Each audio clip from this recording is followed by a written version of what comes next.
Yeah, so I am here for another reason as well, is to obviously introduce Mark McAfee, who founded the Raw Meat Institute down in California. He's a farmer, a raw milk farmer himself. His farm is called Organic Pastures. His product, his fresh farm product, is now available in over 600 stores, and he'll tell you about how many trucks he's got and how many times he's assisted his government with helping them understand what he does and why this food group is essential. And that's what we're seeking from our government here. Just bear with me as I go through these notes, because I'm a little bit nervous. Mark is internationally recognised across the planet as an expert in raw milk, and what he has to say really does count, so do listen. We will get some questions in at the end of this, okay? And with that, I'm now going to hand you back to Mark McAfee. Thank you. Well, I am very happy to be in Canada. I dream of coming to Canada. I've been here a few times, and I just love how green it is and how international it is and how wonderful it is. And so every time I come to Canada, I always think of good things. But there's kind of a tragedy here that they don't have an access to healthy, safe raw milk, what we have back in California, where raw milk is 100% legal, but it's difficult to do. It's regulated, it's inspected, and the expectations and standards are completely separate from those for pasteurized milk. And here in Canada, the reality is quite different. So there's a struggle here. And I was invited by the BC Herd Share organization to come up and help with that struggle. I'm not being paid for this. This is something that comes from my heart. And it's because I've experienced what's happened to tens of thousands of people in California in our maturing raw milk market, where mothers cry when they hear about raw milk in their babies and the maturity of their immune systems and how they don't get sick when their kids get sick.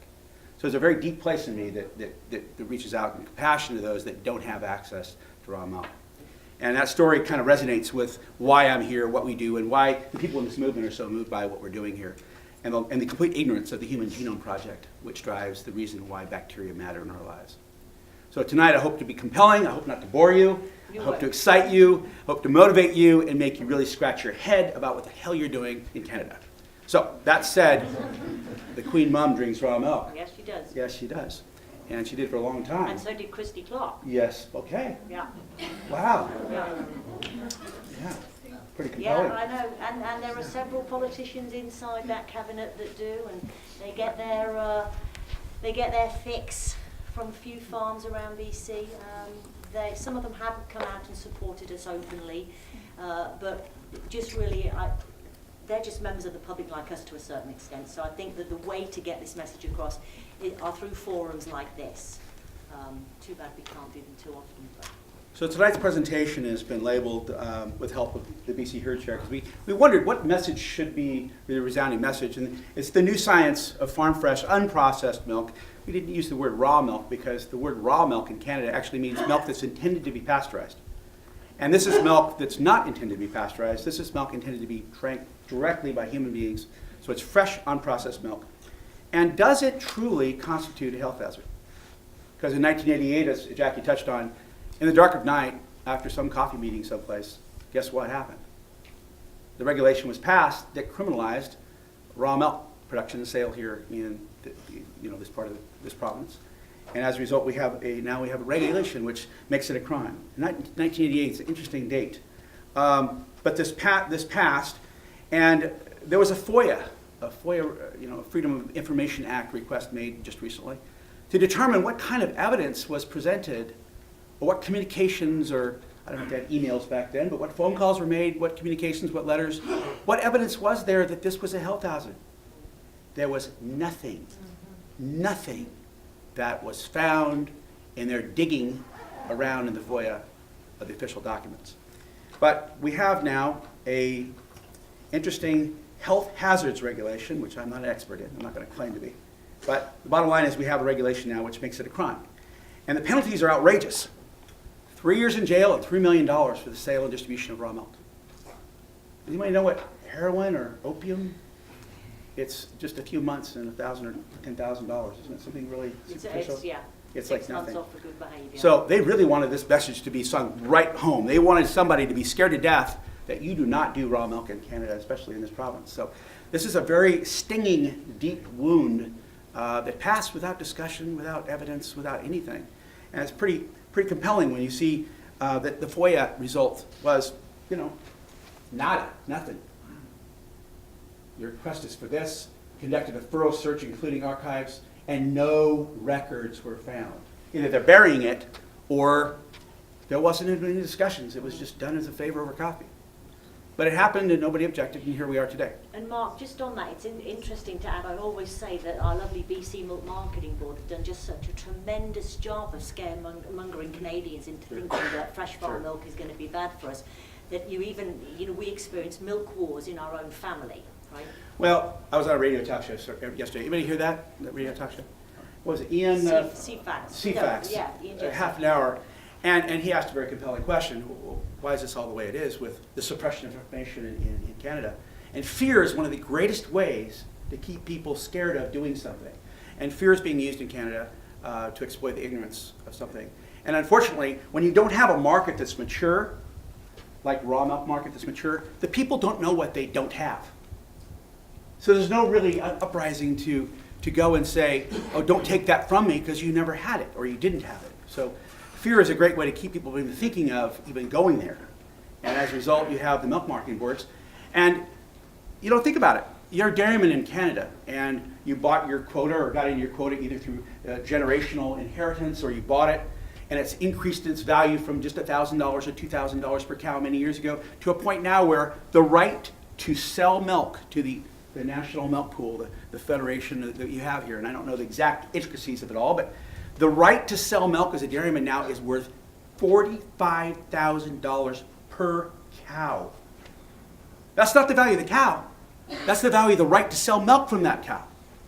So there's literally millions of dollars in true value equity to these farmers to protect that gold mine, that golden goose, multi-million-dollar golden goose at all cost.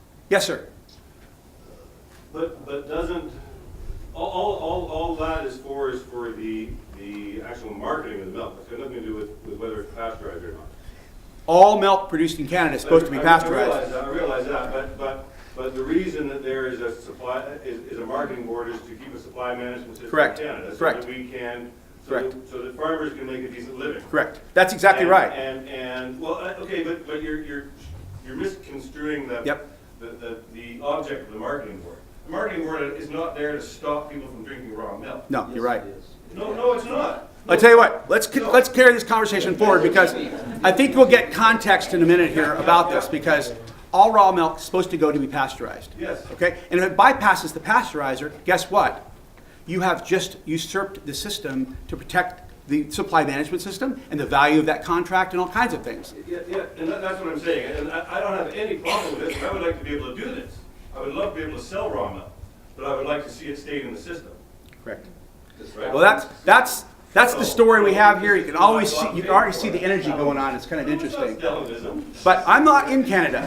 I'm not in Canada. I'm an outside observer, and I'm a raw milk food safety person Are you a coming in to help. Yes, yes, Okay. yes. And these are the things I've heard, and we're going to speak about a lot of things other than that. Yeah. So contextually, this is what I'm hearing from the outside. This is a struggle that I'm hearing from the inside of Canada in terms of the dynamic of why there's not raw milk and why there's such a fierce protection of the existing milk structure that we do have in Canada. But but Mark, just when we talk about this outreach strategy that we have had in the last 2 years, it is this baby steps and it's working. Tomorrow Yeah. we do have a meeting with probably the most senior member of the Milk Marketing Yeah. Board, who is wanting, to find a way to work Together. with, Excellent. it just take comfort. I got all goosebumpy. Good. It is starting to happen. I know Yes. not quick enough, but it is. Just take comfort. But save your point. It's a great valid one because there's so many perspectives on this. But we're going to look at the safety side of this and understand why there's a demand for raw milk, which is outside of that discussion. We drink raw milk. Good for you. There was actually, I think, a study done here in Canada Yeah. to figure out how many of the dairymen drink their own milk, and it was like 82, 87%, 83%, some something like that. They're the ones who amazing. admitted it. Yeah, so you're one of the lucky few. So, we talked to a dairy farmer at the PNE last summer. It's illegal to sell it. You can possess it and you can consume it, but you can't sell it. Correct. Right. And so that's even what I've done for years. Is just go to Washington State, buy raw milk, and just bring it back and Right. release it for my personal consumption. And there's no restriction that way. Right. Adds even a different twist to this thing. You can import it, and yeah.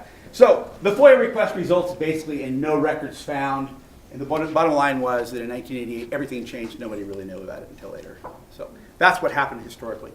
The Raw Milk Institute was formed 4 years ago to help people everywhere around the world. Didn't matter where you are. We're actually helping people in New Zealand, Australia, and India.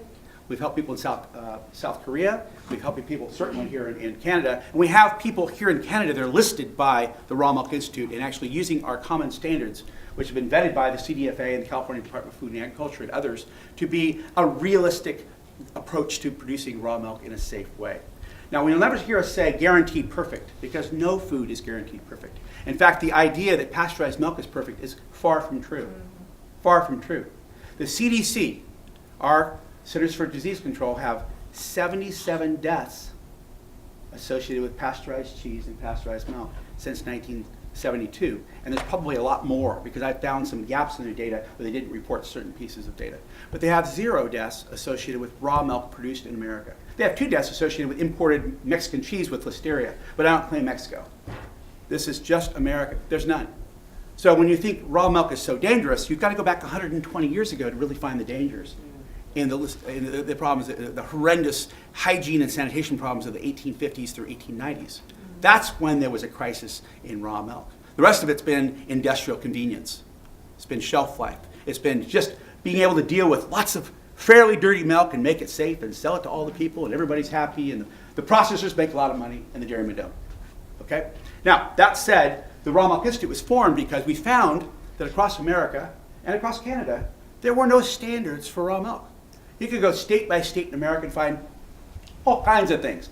Illegal, legal, highly restricted, non-restricted, buy it on the farm, on the store, different standards for on the store shelf. I mean, it was just literally chaos. 51 states, or 50 states and Puerto Rico all had different standards. And the stores didn't know what to do. I mean, Whole Foods threw out all raw milk in all 6 of the states that they had raw milk on the shelves, which is the largest organic retailers in America, because there wasn't a uniform standard. They didn't know what raw milk was, because in every state they had raw milk. It was a different standard. But yet everybody loved raw milk, so they threw it all out. Meanwhile, the mom and pops, the small stores, rejoiced because they got the raw milk and they got to fight back at Whole Foods, because Whole Foods had kind of stepped on their market. So it was kind of an interesting little play there. But that happened 4 years ago. The Raw Milk Institute was formed because we wanted to set a standard, a uniform standard, a common standard that everybody kind of looked to as a benchmark that was realistic and achievable based on individual farmers and their particular set of challenges that they have, because not every farm is the same. So the Raw Milk Institute is not the raw milk police at all. It's a teaching, mentoring organization that builds a community of farmers that believe in the same thing. And that says increased access to raw milk based on safety, a series of protocols to make raw milk very safe, very low risk. You'll hear the word low risk a lot more than safe, because the implication with safe is there's some guarantee there. I tell you what, the FDA is constantly saying the only guaranteed safe milk is pasteurized milk, and you got 77 dead people sitting over there. That is not safe, and that's not a guarantee. So what we want to do here is build the immune system, at the same time bringing in a low-risk food that will actually continue to build the immune system and be accessible to people uniformly across North America and the rest of the world if they want it. So there's no marching in and telling you what to do at all. This is a farm tool resource.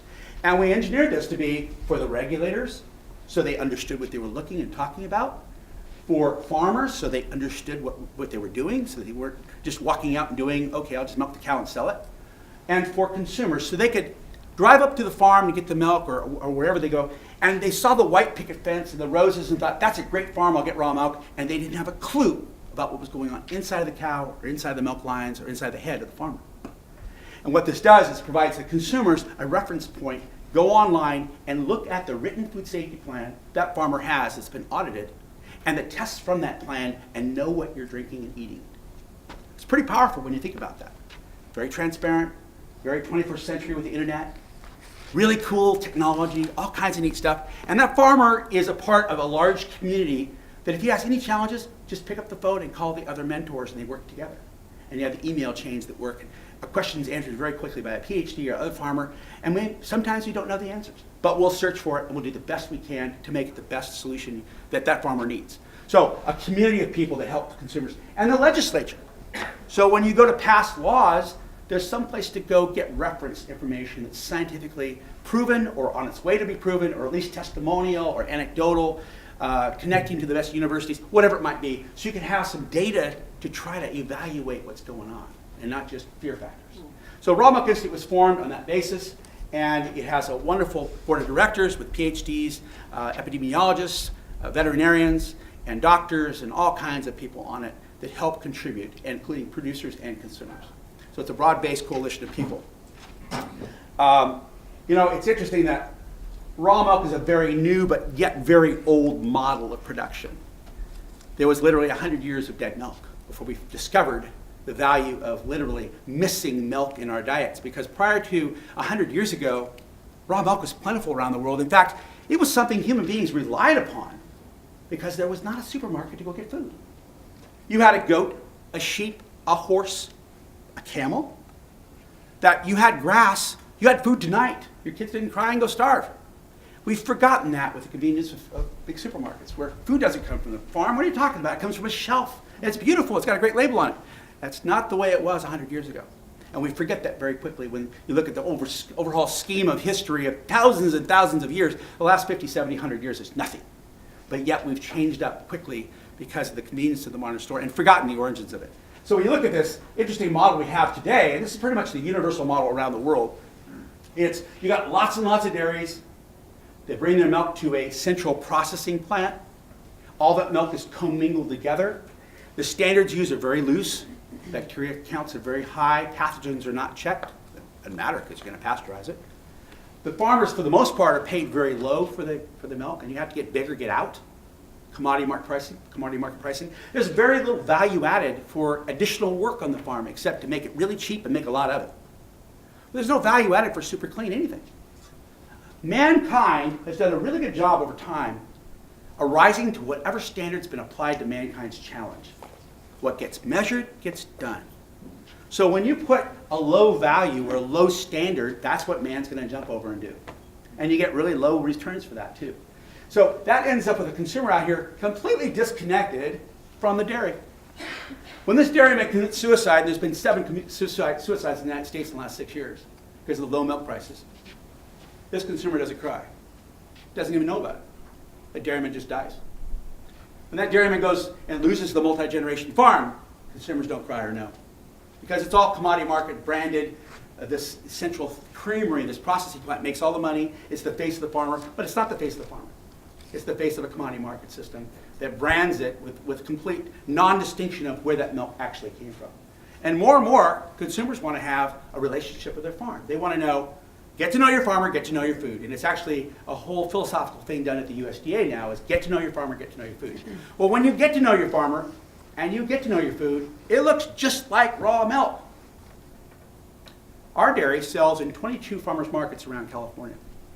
And there's a bench that we have, and the farmer stands on one side, and the consumer comes on the other side, and we talk about raw milk. And those discussions are fascinating, because they ask questions like, is there GMO involved in this? Did you spray? Are you organic? Those cows have pasture? How do you treat your animals? How do you pay your employees? How safe is your milk? Every question that is made on that other side, the farmer receives that information and goes home and says, I'm going to do what that consumer wants me to do because I'm going to serve that consumer. That relationship is lost in our current system of production, which is generic and commoditized. But in the system we have here, in its fledgling world of BC herd share, is happening, and it's alive and well with literally hundreds of herd shares happening in this area. And across Canada, I'm sure there's over 1,000. They're all over the place. Every you turn around, there's a herd share someplace. But that system is one farmer connected to a family of consumers that relate to each other very directly. And the stories are amazing. Yesterday, I visited a couple of herd shares, and talking to the consumers, you hear the same thing. Beautiful young moms and their kids coming through with perfect teeth and beautiful eyes and smart and growing bones and good immune systems. The stories that their kids never get sick, and it just goes on and on and on and on. And that's the beauty of this wonderful relationship between the farmer and the consumer, where the farmer takes 100% responsibility, and with assistance from RAMI and mentoring from other farmers can do a great job of producing a very low-risk food, which is good for gut life, not necessarily shelf life. Although, I'll tell you what, we have pretty good shelf life at 20 days or so when you do a good job with raw milk production. So it's a completely different model here, but it goes back to a very old model that's been around for a long, long, long time. So very compelling to see that change. So the Raw Milk Institute was formed as a farm resource tool to build community amongst farmers that otherwise would not be able to know one another. It connects those that don't connect and allows mentoring and advice between to help out. So it's a farm tool. It's a farm tool that benefits everyone in the food chain. It creates jobs and improves health. It's good for the ground. It's good for the cows. It's good for the earth. It's good. And it's great. And every time you see raw milk, you see a thriving small little microeconomy bursting up. It's fascinating. In the United States of America, pasteurized fluid milk is dying at 4.3% per year. Yogurts are doing great. Pasteurized yogurts are on fire. So are cheeses. So let's export powdered milk to China. But fluid pasteurized milk is dying. And there's not a thing they can do about it.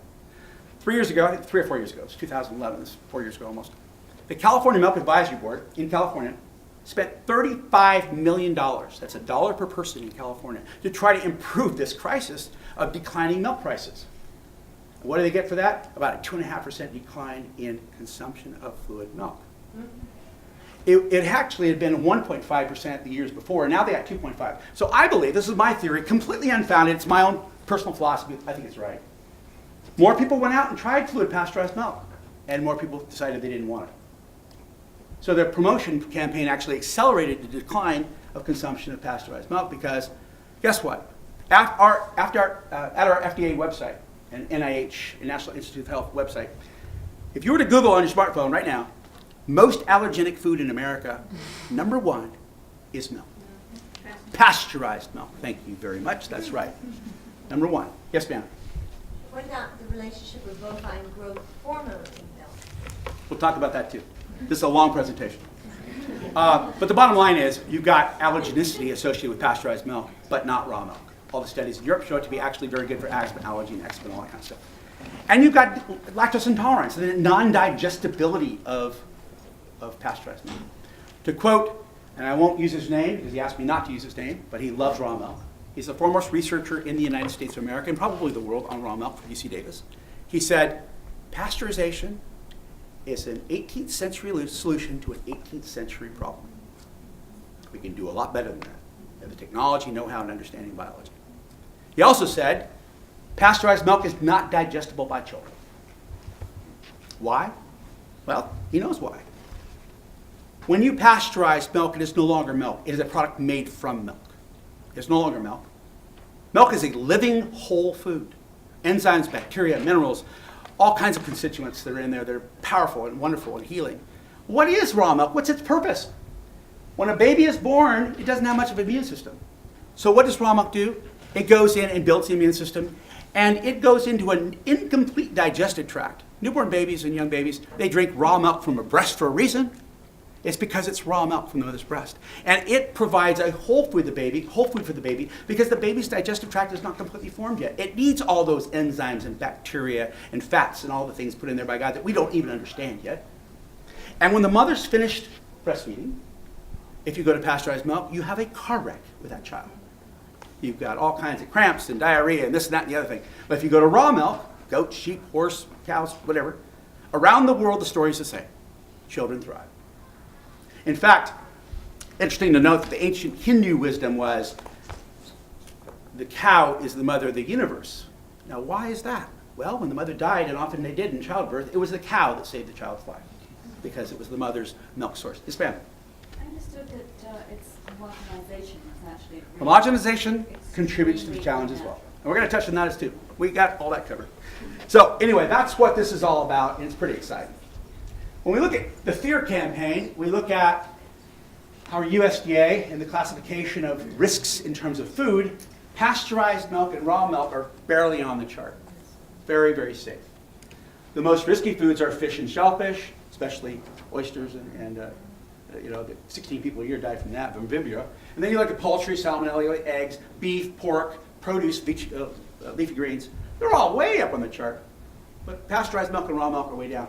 In the top 10 risky foods list, raw milk is not even on the list. But you have 2 pasteurized dairy products. Ice cream and cheese are on that list, right in the middle of the list, 5 and 6. So this is definitely a fear-based campaign that is not based in science or data. And it's certainly not based on 2 different standards, one for people, one for pasteurizers. So with that said, let's jump into this. This is a very, very powerful thing. Has anybody seen Dr. Bonnie Basler in her TED Talk? All you students in here, mandatory. You've got to watch it. 12 minutes, it will change your life. Don't watch the last 1 minute, by the way. Just turn it off. But listen to the first 11, 12 minutes. The reason is she takes the information and goes crazy with it. But the studies at the NIH are powerful. Yes, sir? Could you repeat the name, please? Dr. Bonnie Basler, right there. PhD extraordinaire. Haven't met her yet, but I tell you what, her TED talk is powerful.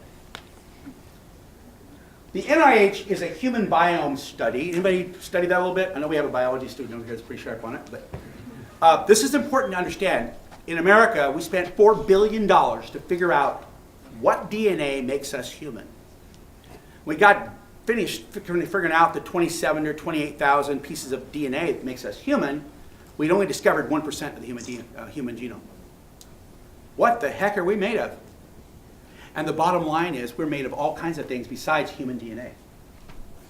That is an extremely disturbing thought when you really think about it.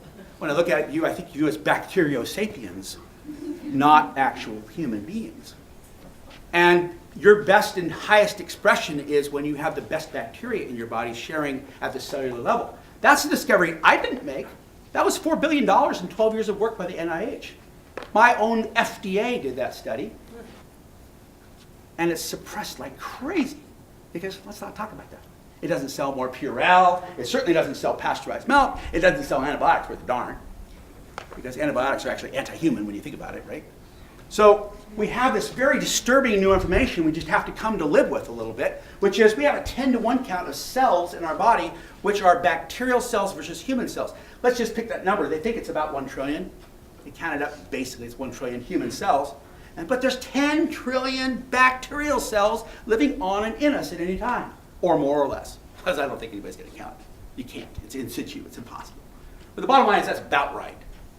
Bottom line is you got this massive load of bacteria in and on us. And guess what? Without them, you become an autoimmune mess.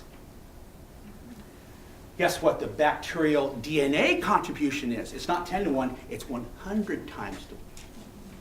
Because lo and behold, we found out that our human cells are completely confused unless they have information shared by the bacterial cells in our body. So they sit around going, okay, what's the bacteria say to do next? Oh, human cells says to do this. Oh, bacterial cells, no, do this instead. There's quorum sensing saying, there's more bacterial cells that say do this. They're all, they do this thing. But that's what goes on in our bodies. And in the last 20 or 30 years, we have seen a real disruption of that, the genome, because of the onset of so much antibiotics given for every sniffle. All the other things, the preservatives in our food, the pasteurization of our products, the sterility. There's an old saying, cleanliness is next to godliness, but sterility is a prelude to death. And that's precisely what we're looking right in the face when we start sterilizing ourselves, which is what we're doing, kind of. At least we're making ourselves into a monoculture of some kind. And it's actually changing the way we express ourselves. We have never seen diabetes at 1 in 3 children born. We've never seen autism 1 in 54 children born. We've never seen all these crises like asthma, 1 in 5 to 7 children in Fresno, California, and surrounding areas in Fresno. Now, what's going on there? When you can add raw milk in, which is a fantastic inoculum for the gut and get the bacteria going again, you see asthma drop to the floor. You see it go away. The big studies done in Europe show that. So what is going on here? What are we thinking about? What are we doing? We're praying to the wrong gods. We really are. We need to be thinking about Mother Nature and how God created the milk way back when. We really don't understand it fully. I don't think we ever will completely understand it. But the bottom line is, mammals drink raw milk. And breastfeeding is phenomenally important. But I know in California, only 16% of moms breastfeed their children. And when you think about it, you have 32 meaningful breastfeeding. That's terrible. It's through the roof. European states are much better. But we have 32% C-section rates, too. And I'm not going to say C-sections are bad. I was a paramedic for 17 years. I delivered 26 kids myself. My wife's a delivery nurse. I believe in modern medicine, but I believe it should be a secondary thing. Primary medicine should actually come from food and prevention. That's the only sustainable way forward. There's no way you can cure all the people that are sick. There's no way. You have to prevent disease if you're not going to go bankrupt as a country in terms of trying to catch every little thing after you get sick. So fundamental nutrition and personal responsibility is number 1. Modern medicine and its miracles, number 2 or 3. So we got a real challenge on ourselves. We just don't understand the virtue of the best science that we've actually got here and how it applies to our lives. The people in raw milk do. And that's pretty powerful. We're going to get into some scientific stuff because I wanted to kind of impress upon you tonight that it's not hocus pocus what we're doing here. That the practices that the RAMI listed farmers are using is based on excellent science and understanding the human genome and the cow genome, the bovine genome, and the milk genome. And that in fact, this makes for a very, very low-risk food on a scientific basis that's measurable. Not wishful, not hoping, but measurable. You can actually lower raw milk measurably and consistently and reliably to a point where it's very low risk. Not zero, but very, very low risk. Below most all other foods, including cantaloupe that just killed 34 people. Cantaloupe, wonderful yellow and green cantaloupe killed 34 people in the last 4 years. Peanut butter killed 8 people a couple years ago. I mean, you got these killer foods out there, and the recommendation is stop eating, right? Just stop eating. It's not safe. So we can't do that. So we have this presentation that's going to roll along here a bit. It's going to have some interesting things within it, but we're going to get into a little bit of the science of how a producer will produce raw milk in a safe fashion, just to get into the nuts and bolts of a little bit of this listing ramp development thing. And so we actually did a webinar, which was presented by myself, about grass to glass, how you actually go out and produce raw milk with a cow or a goat or a sheep. So that's a little bit of the presentation is going to have to do with that. Every part of the body of an animal or a human being has a genome into its own right. Has bacteria that normally colonize that part of the body or the udder or the teat canal to protect it from invasion from pathogens in the outside environment. So we are colonized by bacteria that protect us. And if they're healthy, they do. If they're there, they do. If they're not, they can get sick. So they're like a fingerprint. Every one of them has a different location, different function, and the udder surface is no different. So we have to be cautious what we're doing on the udder because it's a living organ, an organism that actually needs to have some care and diligence. We just don't scrub that thing with some astringent, germicidal killer.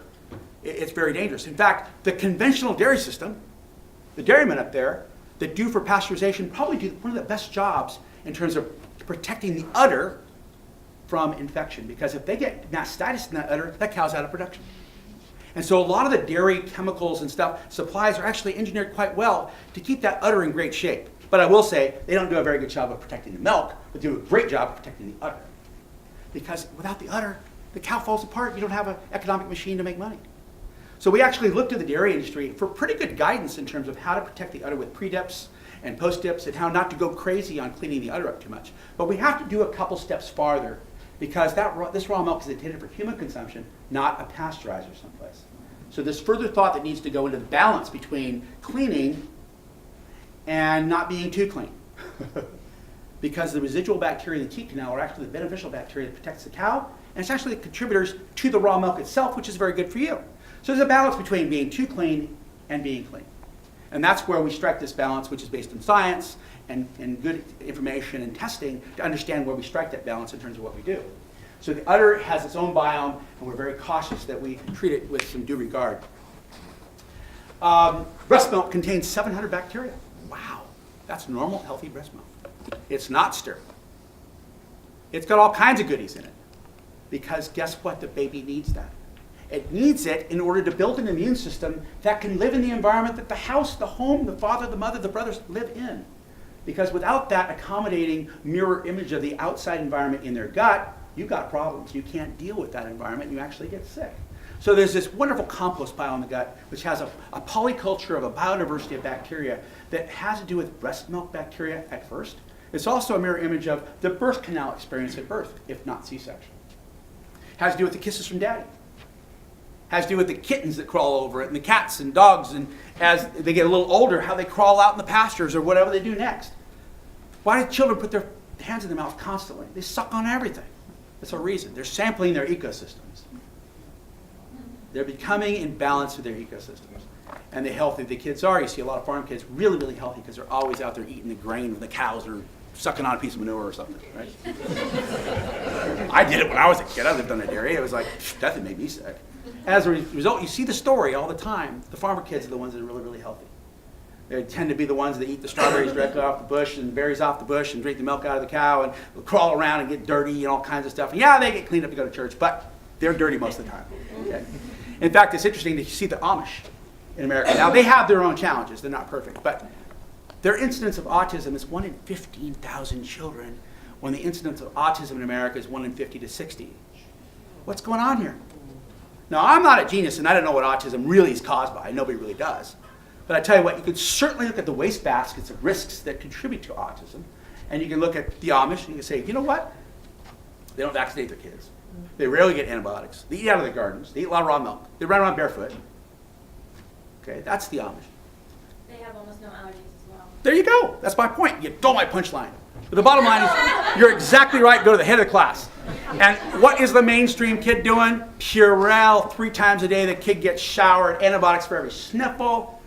C-sections, which is not a bad thing, but it's just something to be cautioned and understand. And vaccinated for every little thing. 38, 40 vaccines before 18. I mean, just incredible things. Antibiotics for every sniffle. Sterilized foods. Paranoia, freaked out that you're going to come in contact with something. And lo and behold, when they do get in contact with something, they can get very sick.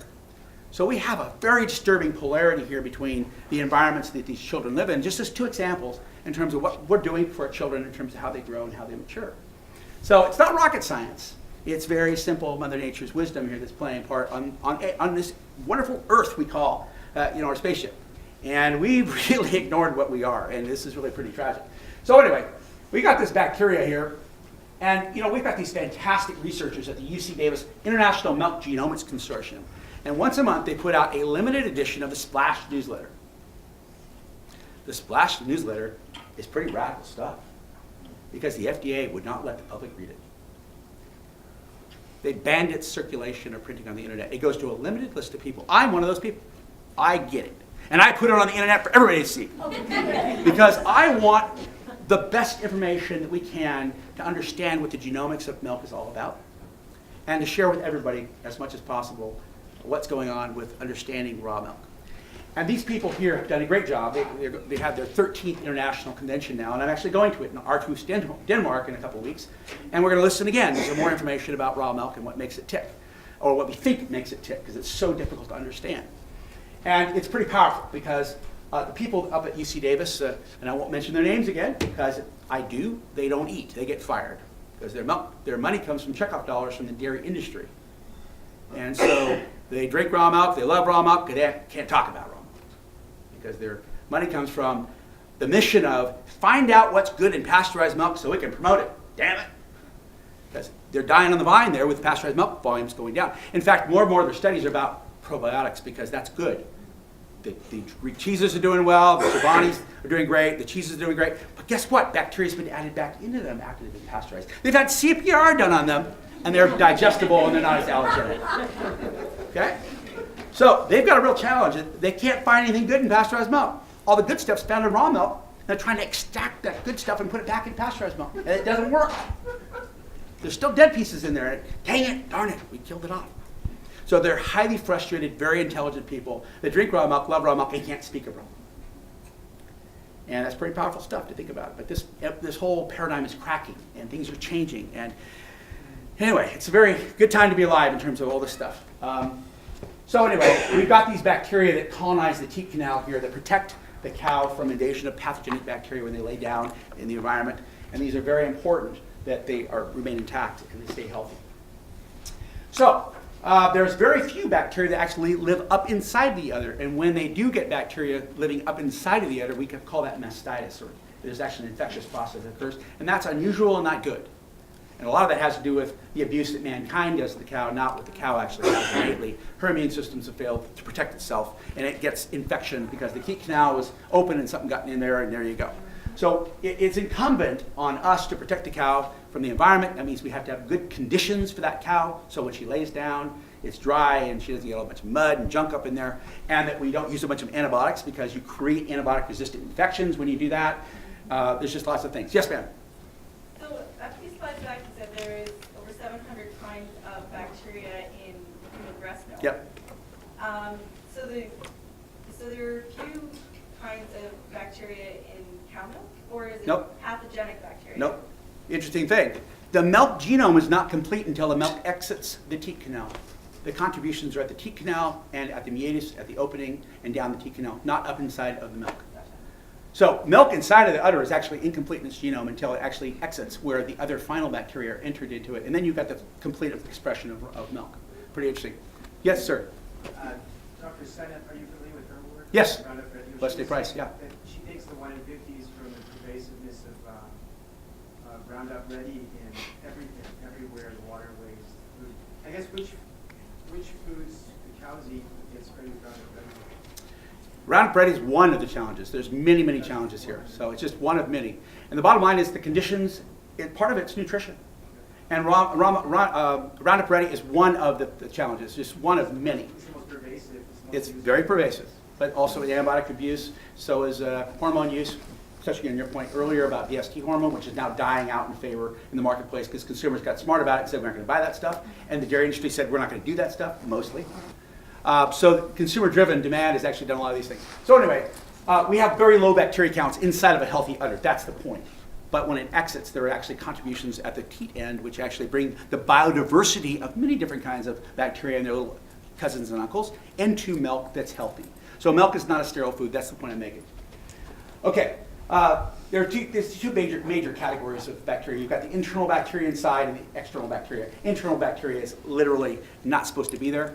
It's strep and staph, and then you've got the external bacteria. And it's important when we prep the udders that we understand and appreciate that and we're able to test for it. Causes of mastitis. You've got pathogens that can cause it. You've got pathogens penetrating the teat duct and establishing themselves within the udder. You've got bacterial exposure that's increased when you have these teat sores and ducts that are grossly contaminated with bedding. You've got environmental causes that cause these problems with the cows. So that's why Raw Milk Institute really emphasizes the conditions that you keep your cows. That's a very big preventative step in addition to doing other things. So you have this clinical, subclinical mastitis, which we have even some very interesting technologies now. Now I have with me a remnant from Mr. Steve Jobs, right here, the cell phone. And this little cell phone, anybody heard of the Impango app? Heard of Impango? Dairy Quality Inc., it's actually a Canadian company, is right on the precipice of all kinds of great things, but they've already done some great things.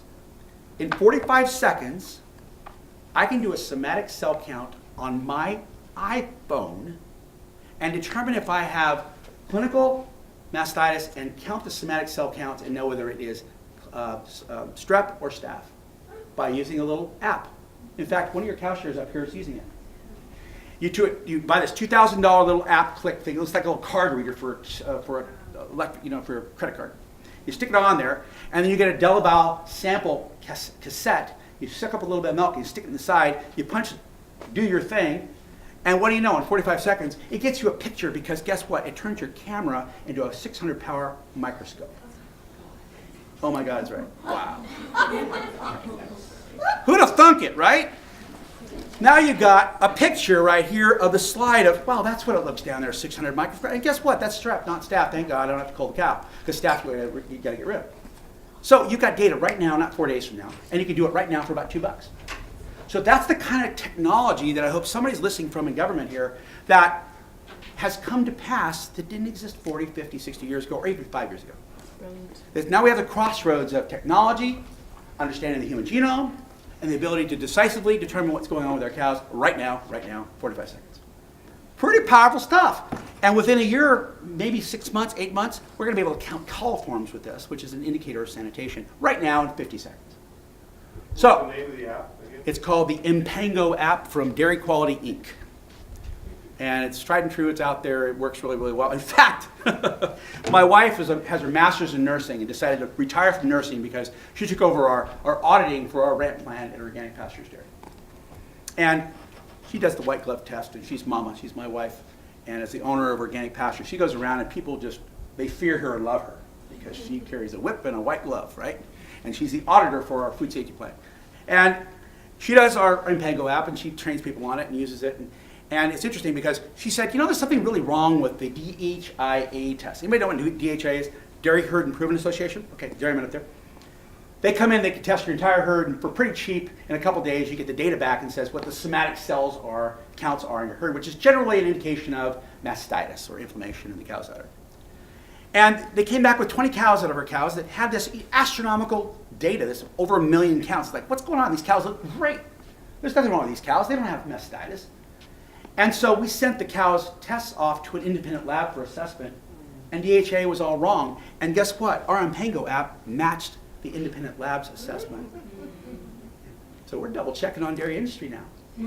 Pretty cool stuff. And that's what's going on right now behind the scenes in the real trenches of animal health and clinically deciding what's safe and not safe and all that kind of stuff. Well, we really are getting this down to a place where we understand this stuff pretty well. Not completely, and I'll never claim to understand it completely, but the bottom line is we have a pretty good science of this. We're not guessing anymore.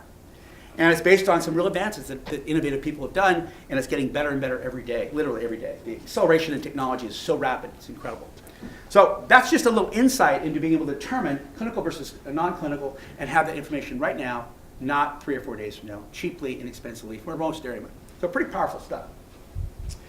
Normal bacteria counts. There are some bacteria in raw milk. Low levels of coliforms can be as low as 1 or non-detected. We see a lot of those in the herd shares up here are non-detected. Okay, what is the normal level, or I should say normal, what is the regulatory level of coliforms allowed if you're going to produce milk that goes on to be pasteurized? Well, in America, that number is 750, 3 out of 5 times you're tested. They only test once a month. So that means it could be 2 or 3 million one month, and nobody cares because you got to be 3 out of 5 on the test. They give you a kind of a give me to let you get by. But coliforms are an indication of sanitation. And when you look at the Enterobacter family of bacteria, and coliforms take up about 80 or 90% of it, and then within that is E. coli, and within that is E. coli O157H7, it's a pretty important determinant of whether you get bad bugs in there. It's an indicator bacteria. It's not a bad bug in itself, but it tells you whether you've got needles in your haystack. And it's a very, very good indicator. But you're allowed up to 750 when you send it off to be pasteurized, but we get average of like 2, 1 in our milk that's human consumption for listing, the listed farmers. Guess what the number is after pasteurization you're allowed to have in post-pasteurization? In other words, you send that 750 in, and after pasteurization, what's that number supposed to be? Any guesses? Less than 10. So we're beating pasteurized by a factor of 8-fold, or whatever you want to use the math. 2 versus 10. Pretty incredible. Very clean milk without heating or killing anything. So we're capitalizing on understanding the information that the cows, the whole situation, we're capitalizing on that and doing a very good job of reliably reducing risk to a very, very low level. That we also have in the milk the bacteria that create the standard plate count. Standard plate is total count of all bacteria in 1 milliliter of milk. In the United States, most states, the standard is 100,000 bacteria if it's going to go on to be pasteurized. Again, 3 out of 5 times tested, which means you could have 1 million sometimes. Very lax. And guess how many times you test for pathogens in milk that goes to be pasteurized? A big fat 0. Because we rely solely on the pasteurization step of 5 log reduction. And if you know anything about math, 5 logs can never be 0. Because it's just reducing by 5 logs, it can never be 0. So it's not sterile. It's very low, yes, but you do have surviving bacteria in the pasteurization process, which is actually a good thing.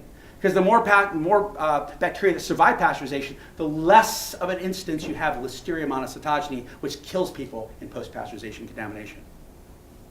And I won't get into the Cornell study because it's very, very disturbing. It was published in this year, 2014, about turning up the temperature. You know what? I'm going to get into that. Why not?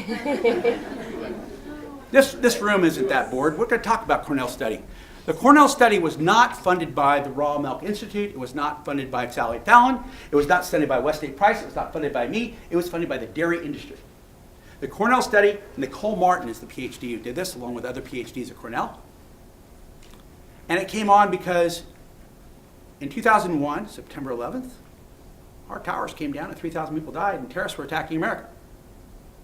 And we were really worried as dairymen that somebody's going to drop a whole bunch of botulism in a milk tank someplace. And that milk was going to go off to some centralized processing plant and kill 10,000 people, because it could have happened. It didn't happen, but it could happen. And so all of a sudden, the FDA and the dairy industry got together real quick and said, what are we going to do about this? Because normal pasteurization temperatures at 165 degrees Fahrenheit at 30 seconds does not degrade or denature botulism. It kills off most everything else, but not botulism, because that spore survives it. So they said, well, what temperature does? Well, add another 15, 20 degrees, I think it does. So they cranked up the temperature.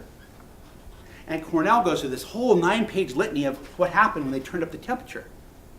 And they make a very very disturbing comment, which I am yet to determine if it's true or not, but I don't know. It's peer-reviewed, it's published internationally, and I assume that it's true, that 18 people per year die from pasteurization in America. That blew me away, because the claim is nobody dies. The claim is nobody dies. So they make the claim, peer-reviewed and published, that 18 people per year die from pasteurized dairy products in America at the current standard without turning up the temperature. But if you turn up the temperature 20 to 25 degrees to worry about this spore that's not there, guess what happens? The quote is, conservatively speaking, or conservatively predicting that 670 people will die per year because Listeria monocytogenes, it dies during pasteurization, but there's always the risk of post-pasteurization contamination, which does happen. And post-pasteurization contamination, Listeria loves a vacuum with no competition. And that higher temperature actually reduces the competition, and there's more survival, and it's just a flurry of bad news. That is a peer-reviewed document that I've got available. Anybody wants it. It's on our website at RAMI. It blows my mind. Nobody talks about it. Because guess what? Pasteurization is guaranteed safe. So, very interesting, very disturbing peer-reviewed science coming out that says, let's wake up and think about this a little. Yes, ma'am? Sorry, did they bring the temperature back down? I don't know what they did. So nobody knows. It's all done in a dark room of smoke. I don't know. I know that our local pasteurizer is 165 in 15, 20 seconds, so obviously not everybody did it. But we do know that there's ultra-pasteurization at 282 degrees. But it's a kind of sterile packaging, so obviously they're doing a pretty good job, because somebody would be dying if it was sterile and there'd be something invasive in there. So we don't know, but why would this Cornell study with all these PhDs and money behind it from the dairy industry come out with this very alarming study to say this stuff? It makes me really scratch my head and want to know more. So I don't want to draw any conclusions from that. I just want people to say there's some unsettling things going on from very smart people asking very serious questions. That's my message here. I don't want to draw any deep conclusions from that. I'm just saying there's a curve. And the curve has been predicted going from 165 going up this way, showing more and more deaths as you go up. I want to see the other curve going back towards raw milk, because that says if you look at this curve, the curve actually goes down as you have better, more living bacteria. Because as you eliminate the bacteria, you actually have increased Listeria monocytogenes issues. And the PhDs I know at UC Davis, they say Listeria monocytogenes illness, and I use the word illness, every word I'm saying is very important. Listeria monocytogenes illness is associated with processed milk, not raw milk. Illness is not. You can find it once in a while in raw milk, but rarely, if ever. The database is just empty, showing illness from Listeria in raw milk. It's associated with pasteurized milk, where you eliminate the competition and it goes crazy. So, just a point. I didn't want to belabor that forever, but it's an interesting little fun story to tell, because it's like, blow my mind. It's really got me going. We see surface bacteria and udder bacteria in the milk. We see bacteria counts of 1 all the time, or 2 or 3, sometimes a spike of 15, 20, 5. They're very, very low bacteria counts. And we also see SPCs, total plate counts of literally 40, 60, 100, 500. Well, remember, post-pasteurization is 15,000, and coliform is less than 10, and we see a fraction of that. So we're talking about really clean milk. So clean, people complain about it because they can't get it to clabber. You got to add a little fecal material back in there to be right.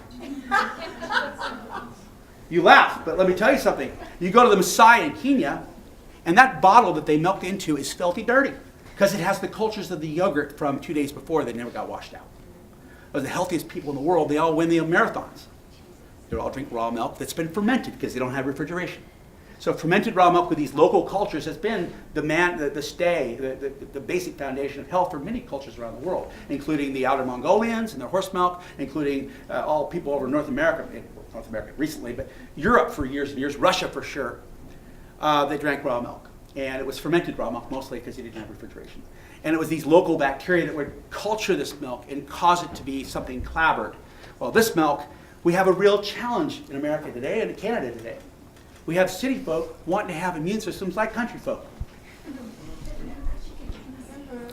They got stripped down immune systems, they got kids with antibiotics and all kinds of guts that are screwed up and allergies and leaky gut syndrome. You just go on with a litany of problems, Crohn's disease, asthma, allergies.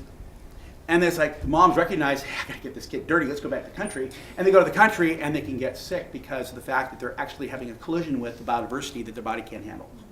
So as a raw milk producers, and you got people coming from the city wanting raw milk, you gotta go, whoa, wait a minute.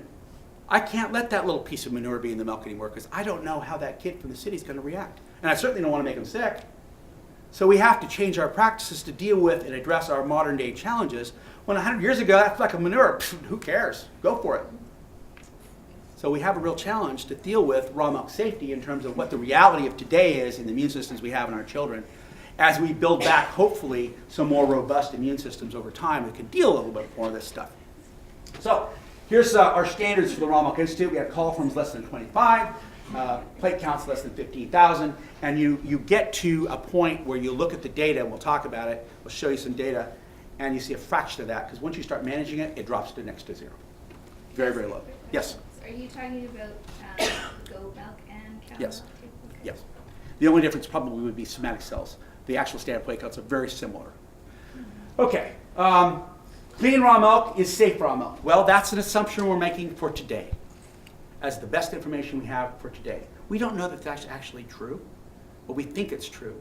And that's really an opinion by a lot of people on both sides of the fence, the regulators, everybody, that that's the best we can do for today because of the knowledge we have. That may change in the future, that we may want to add back some bacteria or make sure that we colonize the teat canal with different bacteria, better bacteria, so we actually enhance our raw milk. We don't know that yet.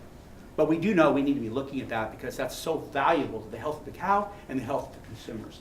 But at this point, we have very clean raw milk as the best standard we have as we approach the future and we go forward. It's a very good thing. So that's the best guess we've got, the big assumption. And it's working because all our listed farmers, nobody's getting sick and everybody's getting healthy. Working really, really good. Okay, how to get clean raw milk. It's kind of important. The udder has to be clean, and it's not clean until it's dry. A wet udder is dangerous because you're moving bacteria. Water moves bacteria. So if you're going to wash it, you better make sure it's completely dry before you get near it and put the machine on. The machine must be clean, and I mean clean, because if not, you've got a biofilm in there that's going to contribute bacteria from 2 days ago. And that's bacteria that survived a couple of cleanings, which were incomplete. And those are survivors, not whole raw milk bacteria. So you have to be very careful about having a clean machine. That means stainless steel and milk, nothing else. And we see people that are first listed, we see them with challenges with their bacteria counts because they're all over the place, because they didn't really understand how to clean their machines properly, or they haven't changed their hoses in 6 years. Because they just said, oh yeah, just clean it out with some water and here we go. No, actually you have to have things redefined as what clean is. And the clean must stay clean and must stay dry. And the pipes and hoses and tanks must also be clean. And you've got to be, every time it's got to be clean. So consistency is absolutely golden. You can't do it 6 days a week. Relief Milker on Sunday does it differently. That's the hard part, is doing the same thing over and over and over, like a religious routine. Because it's not that you have to be perfect, you just have to be really good all the time. Because the exceptions that will get you, not the actual practice when you do it best for the inspector one day. That's why we have a systematic routine we develop with our RAMP plans, our risk analysis management plan, that actually talks about how you stay consistently the same practices. This is right here. Well, I think there's another slide will show it. Anyway, the udder also must rest and live in clean, dry conditions. This is our dairy right here, the area we have for feeding our cows. We use almond shells. And we have lots of sunshine, and we cultivate those almond shells every day to make sure that any wet manure in there gets completely dried and fluffed up so that it's aerated, and the cows lay down. When they stand up, they're clean. The udders have no manure sticking on them at all. Microscopically, there's stuff on there, but not macroscopically. You can't see stuff on them. They stay dry and clean. This environment right here, this is where the yogurt bacteria live, the good bacteria. The sun-drenched grass pasture, which is actually a wonderful place to accumulate vitamin D in the cow, and then also the right kind of fats, the CLA, the conjugated linoleic acid at high levels, and the omega-3 fatty acids at high levels. The good fats, the Mediterranean diet fats, the fish oil fats, where you get from the grass. And you need to have some of that going on to expect to get those higher levels of the beneficial fats. This is not good. And if you want to get rid of the alligators, drain the swamp. The bottom line is the conditions matter. And so you don't attack that with more antibiotics, which is the big CAFO answer. You address that with the conditions. And I'll tell you right now, a lot of CAFOs are confinement animal feeding operations do a pretty good job of this, because they have artificial environments that actually keep their cows very clean, because they don't want to deal with mastitis and this and that. And they don't want to use more antibiotics. So this kind of conditions is not a good thing. If you see this, turn around, go away. It's not good. And so conditions really matter, and they matter after you clean the udder, because this is where the cows return to. This is the environment they live in. These are some of the references here. To do this, we think of lots of things. Where is your claw stored between the cows coming in? It's standard in the dairy industry that claw is actually put down below the cow, down underneath, waiting for them to come in. Well, when they come in, they poop and pee all over the place. They splatter all over the milk cloth. Well, if you're going to pasteurize, it really doesn't matter. But if you're going to do raw milk for human consumption, it does matter. So we hold our milk cloths very high, so if they poop or pee, it misses it. And they can keep that claw very, very clean. And we wash incessantly to make sure that those claws are very clean and dry between the cows being milked and during milking. So you have to be consistent in order to have your practices actually work. And that means preparing your equipment and your conditions to make sure they're clean, safe, dry, fly-free, dust-free. That's very, very important. Use the analogy, if you want to fly a big airplane, you better get some training. Because airplanes are very, very safe unless you have training. If you have training, they're great. If you don't, you're going to go crash. That's the bottom line. Get training if you're going to do raw milk, and you can do it well, and it's safe, and it's awesome. But just, you don't do that without some training, because it's a different paradigm. Water quality. We have critical control points, and one of them is water quality. You do not want to use low-quality water with coliforms, pathogens, whatever. You don't want to have your manure water running off into the stream that you use for cleaning. Bad news. That harkens back to the 1880s, where you had sewage running into pure water, and you had nothing but disasters because of typhoid and so on and so forth. So we want to make sure our water is pure, and that purity is reflected in all the washing we do and all the cleaning we do to make sure that we're not contaminating. A critical control point. Everything stops if your water's not good. And so we go through the process to make sure water is tested on a yearly basis. We wash until completely clean. We dry the udder with multiple dry clean rags. We use dry clean rags. We start in the middle of the udder, and much like a surgical prep, you start in the middle and you go away to the outside and you throw it away. You don't ever take the outside to the inside. I was a paramedic for 17 years. How you start an IV, you start in the middle, get the next alcohol wipe, start in the middle, throw it away and get another one, and then you start the IV in the middle. Same kind of idea that you do when you prep an udder. You start in the middle, go away, so you're not ever taking dirty and bringing it to clean, you're taking clean, going to dirty. Same kind of idea. But you do not want to disturb this natural flora with harsh sanitizers. So you're careful about disturbing those microbia that are living at the teat end, which protect the cow, and actually add to your raw milk. But you want to be clean but not sterile. Question? Yes, I have a question about the clean rags. I did see a picture on an earlier slide that had paper towels. Mm-hmm. Can you speak to that? You can do both. You can do either. But make sure that whatever paper towel you use, run it across your skin to see if you like it. Because you can really do some abrasive damage to a cow's teat when you have a really dry, harsh towel. There are some people that have found a really soft, like a Bounty type quilted soft, that works just great because it's soft and it's absorbent and it works great. But we use these cloth towels because they're absorbent and they're soft. And they don't disturb the udder too much. But be cautious about what kind of paper you use. Paper's great, just make sure it's soft. A bunch of stuff here. We could go in all day. I'm not going to get into a lot, but this is the protocol you would use to actually go about milking your cow.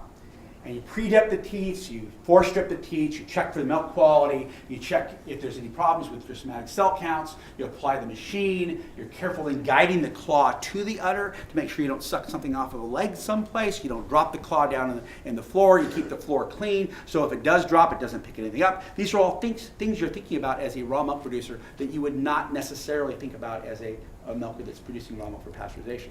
It's not bad or good, it's just completely different. Then you go on and you look at the vacuum pressures to make sure they're reasonable here. You want to limit your prep time because cows let down their milk through a Pitocin response. And you've got to get the machine on fairly quickly, so you want to do your prep in a couple of minutes. 12.5 is probably the maximum, maybe 13. You want to keep your vacuum pressures because you don't want to oversuck on the cow's teeth. It's not comfortable for them, it causes problems. Monitor the machine and don't leave it unattended. Have some mechanism where you have enough manpower per cow, per se, to assure that that machine is monitored, doesn't just drop on the floor and start sucking things up off the floor. When the milk is complete, you post-dip with an approved dairy dip to make sure that that teat canal is covered, because the teat canal stays open for 30 to 40, 50 minutes, and the cow needs to stay standing for a while, or else she goes lay down, and she'll suck up something in her teat canal and get mastitis. So give her some food, give her some water, have her standing for a while so that teat canal muscle actually starts to restrict and closes off, and you also use the teat dip. So that's why we feed the cows right after and water them right after. Teat canal's open and so on and so forth. So these are some of the things you go through in thinking when you're writing your protocol and practicing good raw milk production. That is Charlotte Smith, and Charlotte Smith was the first dairyman to be listed, dairy person, dairy farmer, to be listed in North America by Raw Milk Institute. And she has a wonderful story, but she does a great job in Portland, Oregon. Here is an interesting dynamic looking at bacteria counts, and I have this fabulous computer here, which I can do some really cool stuff with. I think, yeah, I can. Cool. It actually goes up and down. But we're going to look at this data first. Before listing with Raw Milk Institute, these are bacteria counts we're finding routinely from our dairy at Organic Pastures Dairy. And we saw no pathogens, E. coli at 15787, the bad ones never there. SPC counts all over the place, up, down, some even violating the rules, right? Well, we're testing 180 times a month, so the state's only testing once a month, so we can have all kinds of data and they don't know it. So we know what we're doing.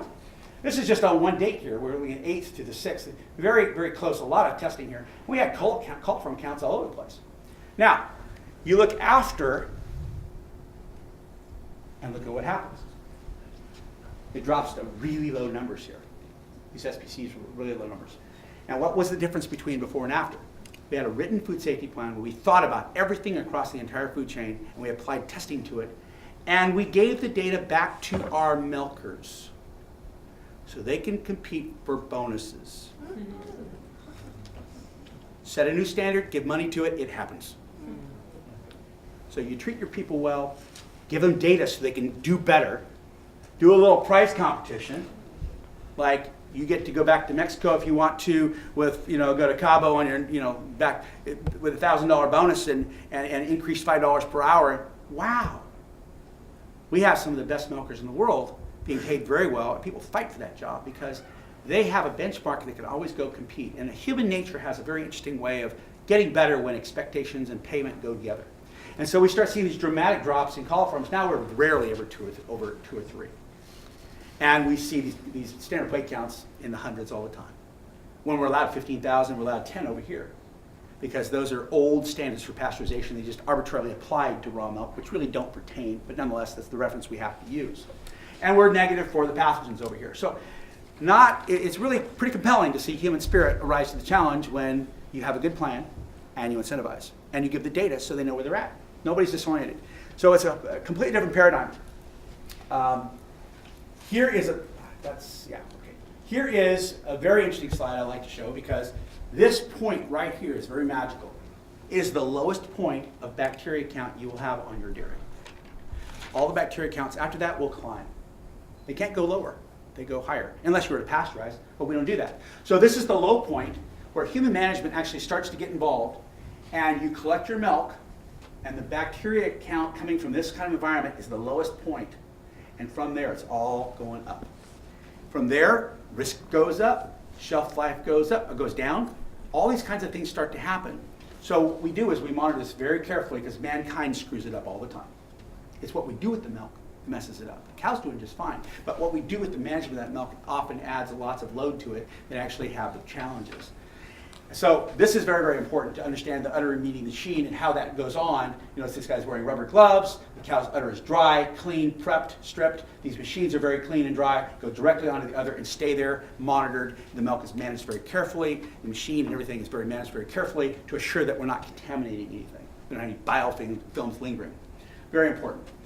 This one, I love this slide. And I apologize to my friend up here who's the conventional dairyman. I apologize. No need. This is a slide I won't spend a half an hour on, but I'll spend 3 minutes on. Very compelling slide. This is after milking 420 cows at Organic Pastures Dairy. There's hardly a fleck on that. You might catch a little hair or maybe a fly's. What is milk filter? These are milk filters. Excuse me. Thank you. These, duh.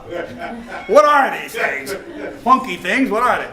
This is a milk filter. All the milk that gets produced by these cows goes through these filters to catch little things you don't want the consumer to put in their mouth, which they used to, but they don't anymore, right? The fly, the hair, the fleck of manure, whatever it might be. But these are the filters, and you'll notice we have a little lab sample bag with a little note there, and we treat these like gold, because testing a final product is not as good as testing the milk filter. The milk filter is 10 times more sensitive to pathogen accumulation than finding a rare pathogen in finished product. So we take this right here, we study the heck out of it. We freeze them, we send them in twice a month, we study them at silica labs to look for pathogens and find out what's going on. We've not found a pathogen in that thing in 9 months. We've never found one, because we've been doing this now for almost a year. So we use this as a tremendous resource. Is it paper? It's like a paper. It's like a filter paper. Coffee filter. It's like a coffee filter, yeah. And there's different kinds. It's made of cotton filament, but it's basically a filter that your milk goes through. And This is ours. It's tested, it's saved, it's revered, it's studied. We spend money on it. It's golden, it's wonderful. That's my neighbor. His milk is intended for pasteurization. Where do you find it? In the back of his truck, laying on the floor. Who cares? Throw it away. He considered this just a device to keep the milk from turning green. Because who cares? It's going to be pasteurized. The quality doesn't matter. They don't pay me for it anyway. I want a lot more of it. Just get it in here, all the cows I can. Just get it through, get it cheap. Just do it. Just commodity, whatever. Okay? Bottom line is, when that filter's all done, it's filthy, and he throws it in the back of his truck and says, get out of here, I don't care. It's not important. So you see the dramatic difference between grade A raw milk intended for pasteurization, and not all dairy creamery filters are like that. In due regard, there's a lot that look a whole lot better than that. But I went and just got a filter out of somebody's truck at a dairy and said, here it is. On some day, this is what guy did. Now, that's not fair to the guys that may do a lot better job, but in all fairness, it doesn't matter if you do a good job or this job because it's all put together. That's the dairy system. Your value of how hard you work is not compensated per se, because the milk quality is the milk quality. There are small pennies per hundredweight you're given for perhaps increased body fat or maybe a low bacteria count, but it's not substantial, it's not reasonable, it's not big value. As a result, it's just get more through that sock and filter out the crap as best you can and let's get on with life. And that filter is thrown on the back of somebody's truck, who cares? So that's just a really important visual on what we're talking about here. We're talking about different milk. A different psychology, different standards, different expectations, different value, different price point, different people consuming, different reason, everything. It's just, it's different. It's bottom line, it's different. So, utterly clean raw milk. This is an example of one of our RAMP plans, the Risk Analysis Management Plan, which is what we have our farmers complete and fill out because we believe every farm has its own risk profile. When you produce milk in Arizona, you have 123-degree temperature and 3,000 foot of elevation, and you have this kind of water and that kind of feed, and it's very dry. It's a different risk profile than in Maine or in Victoria or where they have 100 inches of rain a year. Everybody has their own risk profile. So one risk plan does not work for everybody. That's why the common standards say you have your own risk plan for your farm, and we don't tell you how to do it. We help you understand what perhaps might be there, so you can do the best risk analysis management plan you can do, and then we test that to see if it works against the common standards of the bacteria counts we expect from clean, safe milk. But we help you design your own plan, and it's not done in a judgmental way, it's done in an assisting way, so you can have the best plan understanding from grass to glass what your risks are for your environment, your climate, your rainfall, your breed of cows, your water source, your labor, your manpower, your everything. Your deal, not ours. That's why we're not the raw milk police. That's why this program is actually doing quite well. Nobody comes in and tells you what you have to do. But when you have challenges, we give you suggestions of what might be the problem so you can fix it. And that's pretty powerful because it's all posted online, it's published so that consumers can see it and other people can learn from it, and the bacteria counts that come from it are also posted. More stuff. If you're chaotic, disorganized, inconsistent, unclean, muddy, whatever, you're going to have the same kind of raw milk. So you can't be. You've got to be organized and clean and consistent, and you will have the same kind of raw milk. So it's very important to understand that it's just udder management, one of the risks that you manage. There's lots of other things that have to do with raw milk, and checklists are very important.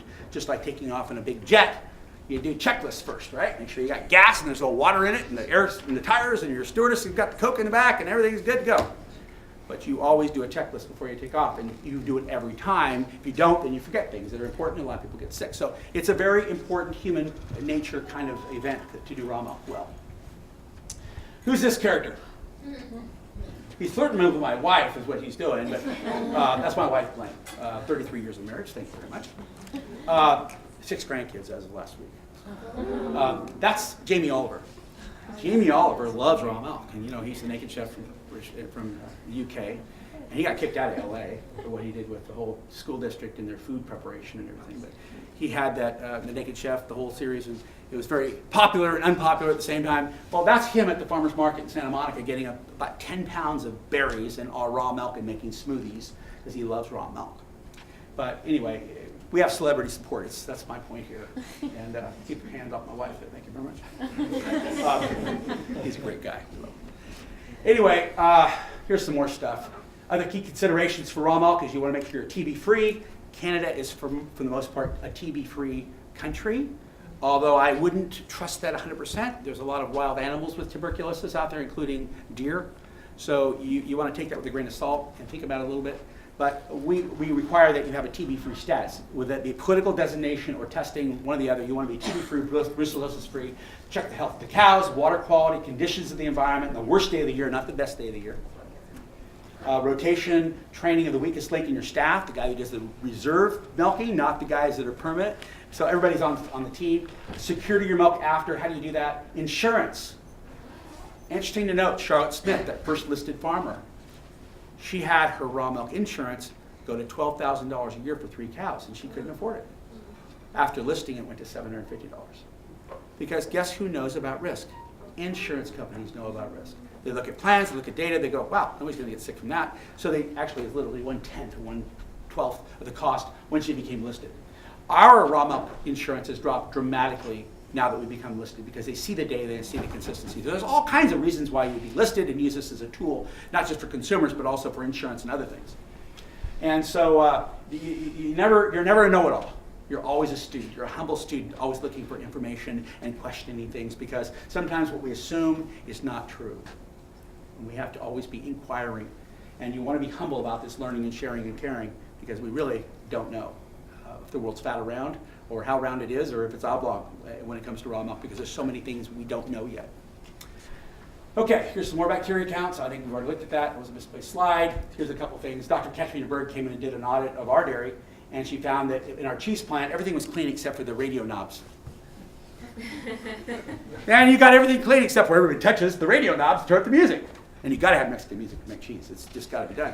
So bottom line is we actually changed the location of our radio and said, let's clean the radio knobs and take our gloves off because that was a contamination point that we thought was important. We took the radio and took it out of the cheese plant, put it in the accessory room so that it wasn't actually in the area where we had that contamination. We take our boots off before we go to our break room so we don't actually trap stuff into where we all get together and eat. This communal area here is actually a cross-contamination point. Chickens are a big risk. They're great on a farm, but be careful how they integrate with the cows because you can get all kinds of challenges with the biodiversity of Campylobacter and all the salmonella that can go around with a chicken, but yet they're great reducing flies. So you got to be cautious of how chickens and cows go together and don't invite them in during milking time and just be cautious. Yes, sir? How about pigs close to the raw milk? Probably not. Pardon? Probably not. Thank you. You're welcome. But pigs are great to do certain things on a farm. They really are. And they're fantastic to drink the skim milk nobody wants. They make the most incredible ribs and bacon. If you want to get fat, drink skim milk. That's the one, and you fatten pigs with it. But the bottom line is be cautious because they can cross-contaminate and they can have issues. So you want to. How far should they be away from the cows? It's completely up to the farmer and their set of conditions. But you have to acknowledge that multi-species is the old standard. It's the great biodiversity of organic farm. They all play a part together. But when you're doing raw milk for human consumption today, and you acknowledge who's coming from the town that's got the immune systems they've got, and the challenges you've got, including getting sued and shut down and all kinds of stuff, and bad news from sick kids, you have to start thinking things a little differently. But you're not looking at sterility, you're looking at separation of species a little bit. Not all of them all the time, but the bottom line is you've got to be conscious of that and manage it. That's the whole point. So, good stuff there. From grass to glass, we have this written food safety plan, which starts out with general practices, which is the GMPs, through standard operating procedures, which are written plans of things you do, and critical control points that stop everything if you don't do it right. So very important here that you have this written plan, and we help you do that. Yes, ma'am? So do the conditions here mean that the Raw Milk Institute is correlated with ethical farming? Part of the conditions are ethical farming, yeah, absolutely. In fact, if you're going to do on-farm slaughtering, it better be done in an ethical way. If you're going to transport animals, it better be done in a way that doesn't stress them because it's directly associated with pathogens. It's also directly the happiness of the cow. You can actually measure all kinds of things that comes out of that cow when you put her on a truck and go 90 miles an hour down a road for 90 miles. She comes back, she's scared to death, she won't produce milk for a day, and she's got pathogens streaming out of her manure. So there's no producing raw milk from terribly treated cows? I can't say that because it's actually the integrity and the culture of the farm. The leader in the farm is, I've seen organic farmers that are fantastic and I've seen a few that aren't. I've seen conventional farmers that are fantastic and I've seen a few that aren't. So it's literally the integrity and the culture of the leadership of the farm that actually directs what's going on. and what matters. So you look to the farmer and his personal integrity as far as that, more than whether they're organic or raw or conventional, because it's literally the leadership that sets the standard for how things go in that particular farm. You're welcome.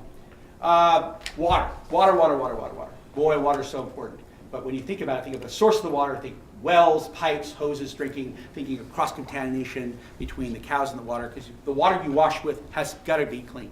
Very, very important. Temperature. How cold do you get your milk? How rapidly?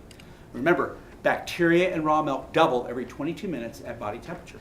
That's how you make yogurt, real quickly. So you want to make sure your milk is chilled very rapidly, and that means from 99 degrees coming out of the cow down to around 3 to 4 degrees Celsius, or 35 to 36 degrees Fahrenheit in 30, 40, 50 minutes, okay? And the faster the better, I think. I'm pretty sure that's correct.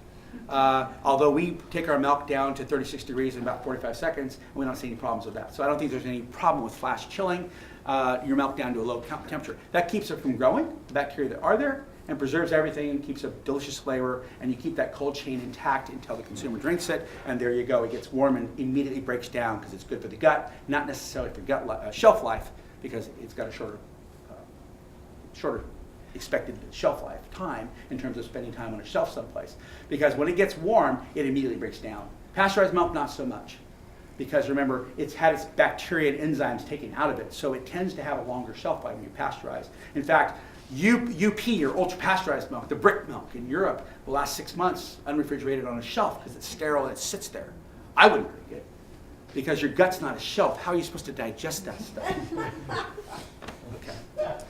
It's pretty standard practice to chill your milk in a glass bottle in a cow shear operation and immerse it in either ice water or in a freezer to get that milk temperature down. The smaller your container, the more rapid it will chill, because the bigger the container, the less surface area is being exposed. The internal milk will stay warm, the external milk stays cold. So look at how fast your milk gets chilled and ask those questions. A good question to ask. Mindset. This right here is the face of a woman focused like a mother, and that's really important to have somebody who cares, who's dedicated, who's concerned, who's on it. And that's what Charlotte, and I've never seen one of our listed farmers who's not on it, because they get visited by moms with kids, and they don't want to see a kid get sick.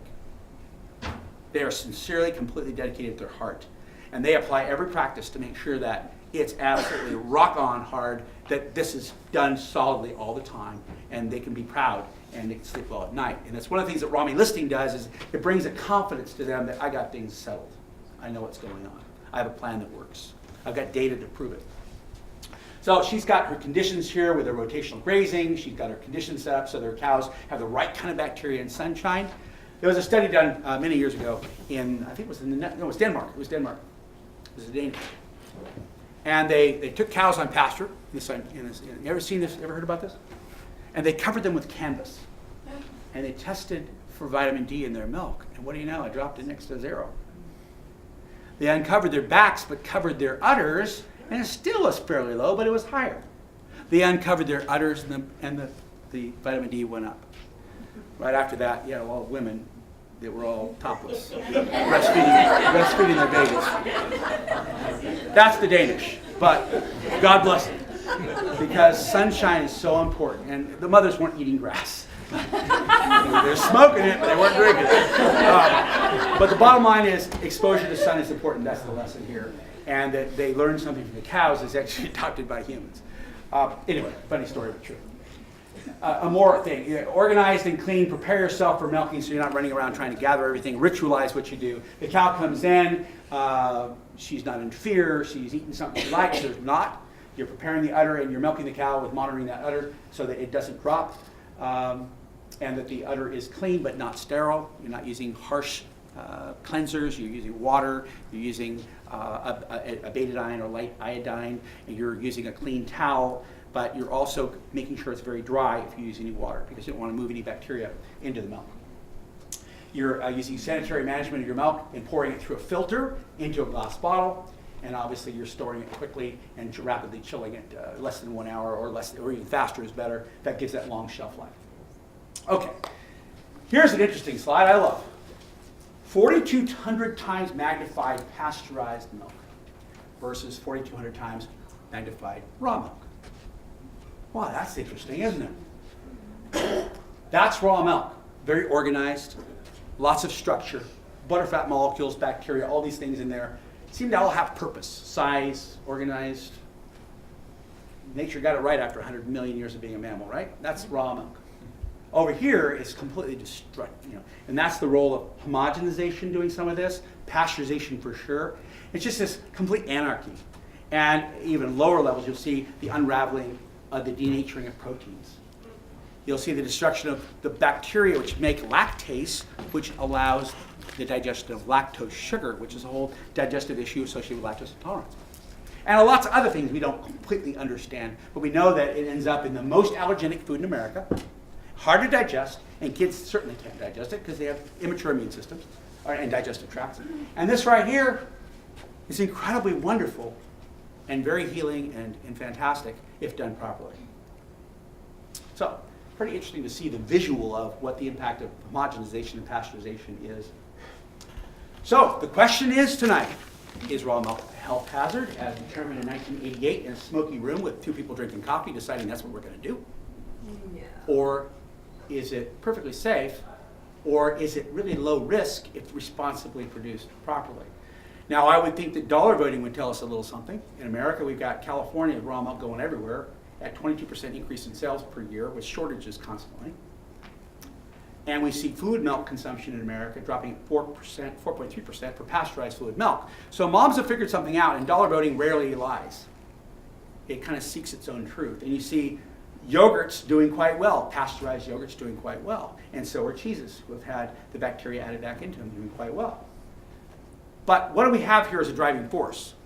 We have a political problem. We do not have a food safety problem. We have a fear problem. We do not have a reality problem. And so that is the challenge here in British Columbia and across Canada that has to be overcome. This is the only G8 country in the world that does not provide access to raw milk. But you also have a quota system that's actually pretty darn important to protect what's going on for those that are actually producing raw milk. Thank God we have a nice meeting tomorrow with the people in the Milk Board, which is kind of nice. We're going to offer them pay for their coffee and talk to them very nicely. But we're going to try to walk halfway across that bridge of peace and see if we can't offer some rational intellectual discussion about the data, the true risks, and offer some data from CDC. That we have 77 dead people on the pasteurized side and nobody dead on the raw milk side. And we've got the most compelling thing, which is dollar voting saying they don't want it anymore. They want raw milk and they want it clean. So the answer is, compellingly, even the QMRAs, the quantitative risk management system, microbiological risk assessments done in the EU show raw milk to be a very low risk food. All across Italy, you see raw milk vending machines. Slovakia, the same thing. You see raw milk accessible all through Europe, so one way or another, it's not prohibited. You see changes in laws going on in New Zealand now, where raw milk is now becoming accessible. But you see good old Mama Canada up here is having a little bit of a challenge. And it's going to be up to the people, producers, and those that have the guts to stand up as a group. And that's why Raw Milk Institute is here, to help people stand up proudly as a group and say, my food is very, very low risk, and I can prove it. I publish it to the world. It's there for everybody to see. And everybody else that produces raw milk in North America that does this can prove it as well. And so it's an acknowledgement that it's a different food, requires different kind of regulations, different kind of standards, different kind of expectations, and we've gone through all of that so that the consumers can be rewarded in their genome and their children's lives the benefit of having these wonderfully diverse bacteria in their gut. Pretty powerful thing. So we believe that this is a pathway forward. It may take a little while, but it's going to take a unified effort. BC, her chair is going to be part of that. Jackie, why don't you come up here and help me out finishing this thing? Because there's comments you want to make. I just wanted to say that actually we had a phone call today from Dave Ito, who you will probably know. He came to a fresh milk and food Dave politics. Ito is who? The CEO of the Milk Marketing Board. There BC, you go. Yeah. So BC Dairy, yeah. Thanks, Alice. And he came onto our little fresh milk food politics. We didn't invite him. He's found the invite. He came. He didn't. He was transparent with who he was, unlike somebody who came from the BC Centre for Disease Control, who signed up with another name.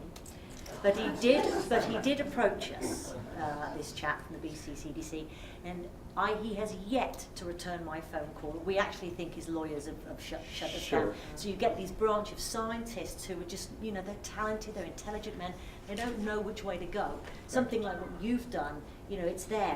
We've given him the It's whole tangible. thing. It's tangible, yeah. But Dave said he called back. He'd been on holiday and he's doing his house. And his wife doesn't want him to come out at nights anymore because she's fed up. But he did say something really nice. He said, good luck tonight, guys. He said, good luck. He said, you guys are making progress. Well done. Yeah. And it's that sort of approach, and it's what I said to Christy Clark. We want to work with you, and Yes. that's what we have started. Yes. It needs farmers, it needs trainers, it needs financial support, it needs consumers taking an active interest and asking for this and listening, be a part of it. We Speaking need of more financial, volunteers. speaking of financial support, we have some very interesting, Yes. $7.50 a piece I think we're getting, and about 5 of that goes to the BC Herd Share program to support. So the least you can do, I'm not getting paid to do any of this, it's all volunteer work, is buy one of those, take it home and read it, or at least stick it away, and if you know anybody that has raw milk, give it to them, or is producing raw milk. It's a book on safe handling consumer's guide written by Peggy Beale. It's how you produce raw milk at the fundamental level. It's not the Raw Meat Institute, but I tell you what, it's the fundamentals of there. And if you want to be Raw Meat listed, we'd love to have you. Yeah, and there's We'd the love bit to on have Raw you. Meat. And there's a little slip in there about the Raw Milk Institute and how we would like to be able to connect to you. And again, there are people listed in Canada right now with the Raw Milk Institute. They are not published online because of the political oppression, but all the data is available. We have it archived, and it's available at some point in the future. So we'd love for you to ask questions right now, and you can bring on any questions you like. But this is a warm opportunity to try to embrace some new science and try to make progress happen. And to look to California as a great example and Pennsylvania as a great example of surging, emerging raw milk markets where it can be done properly. It can be done properly here. It's not something that's foreign, it's not freakish, it's not difficult, it's not hazardous, it's just a different kind of raw milk. And it takes training, it takes diligence, it takes a heart. So with that said, you know what I want to do I'm before done. people went off is, could we have a show of hands for those people who were perhaps on the cusp about thinking about raw milk but are now like dead cert, I want it. That's kind of what I'd like to see. sure, show our hands. Yeah, so who was not going to contemplate raw milk, but after Mark's detailed explanation, will now be searching for it? That's Who what I shifted want to see. paradigm Who here tonight a Who little bit? shifted? Yeah. Great, thank you. Yeah. A lot of authority to drink it. Yes, no, that's true, yeah. You know, the number one comment when we poll people about why they drink raw milk, the number one is flavor and taste. And then it's, digestible, my kids thrive on it. But the first thing is it's delicious. So, any comments or thoughts? Yes, sir. Question you, it's all manual milking machines. Have you ever looked at doing automated? Because I know for farms here in BC, it's expected in the next 3 or 4 years, most of them will go to automated milking machines. The science of automated milking machines is not there yet to do the kind of management on the udder yet. There's been lawsuits in California, for instance, for the voluntary milking system, the VMS systems, because of the fact that sometimes it's sporadic. The cow kicks the heck out of the machine. They don't get the cleanliness they need in their udder management to do what they need to do, and the expectations of that milk were very high, and they actually didn't meet those expectations. That's not to say that technology is not improving rapidly, and that maybe someday that would be good.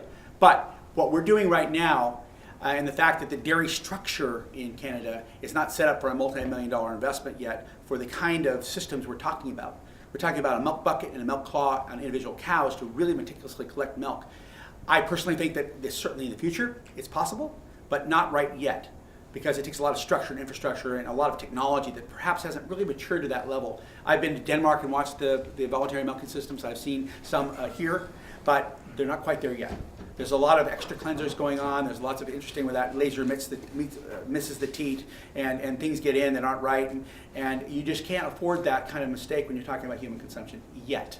So that's for raw milk versus pasteurized. Correct. The farmer at the PNE, he had like 130 cows, and there's like 6 robots or something Correct. like that. And Correct. you know, he was talking about for his lifestyle what a difference it made not having to get up at 4:30 in the morning. In America, we have 2 big crises, at least most of the crises have passed a little bit. The 2 big crises with healthcare and jobs.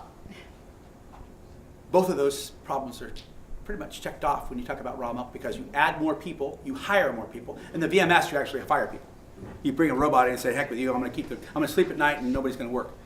Actually, jobs are created, which is a very important thing for economic stimulus. Good paying jobs, And also, health is improved because of all the wonderful things that happen for kids and their immune system. So, VMS, economics, commodity milk systems probably works together pretty well. But when it comes to the other side of the coin on good for America, good for Canada in terms of job creation, increased value added where you're not a commodity anymore, when you actually get something for your milk. Dr. Bruce German said when he's coming through KSAC, the Sacramento International Airport, he goes, God, the water's more expensive than the milk at the airport. That's a really horrible thing to think, that this incredibly valuable mammalian secretion with all these incredible things we do to it is cheaper than water. That's ridiculous. Well, raw milk is at between $12 and $25 a gallon, where commodity milk is much, much cheaper, of course. So there's a value added in doing what we're doing that actually brings value back to the farm. It starts new farms. It keeps young people on the farm. It brings value added. It gives a hug with your paycheck because the moms say thank you. Any other? Yes, sir. So how Tell us about your dairy. I want to hear about your dairy. Okay, currently we're milking 99 cows. 99 cows today. Okay. We pasture. Good. Good for all you. summer. It's too wet in the winter here in pasture. Yep. But you all drink raw milk. Pardon me? But you all drink raw milk. Oh yes, Yeah. yes. We've raised 4 Yeah. kids. They all drink raw milk. Yeah. Our son is 6'8". He's a national rower. I mean, yes. That's right on. Yeah. Don't have any problem with drinking our milk because we, I think, do a pretty good job of keeping our milk clean. That's wonderful. Why do you cook it then? Well, we don't, actually. We don't. We drink our He raw. doesn't have much of a choice. Yeah. I don't have a choice. He doesn't have much of a Why? choice. Why Your would hay is that brilliant. need to be cooked if it's so good at the source? Because it's the law.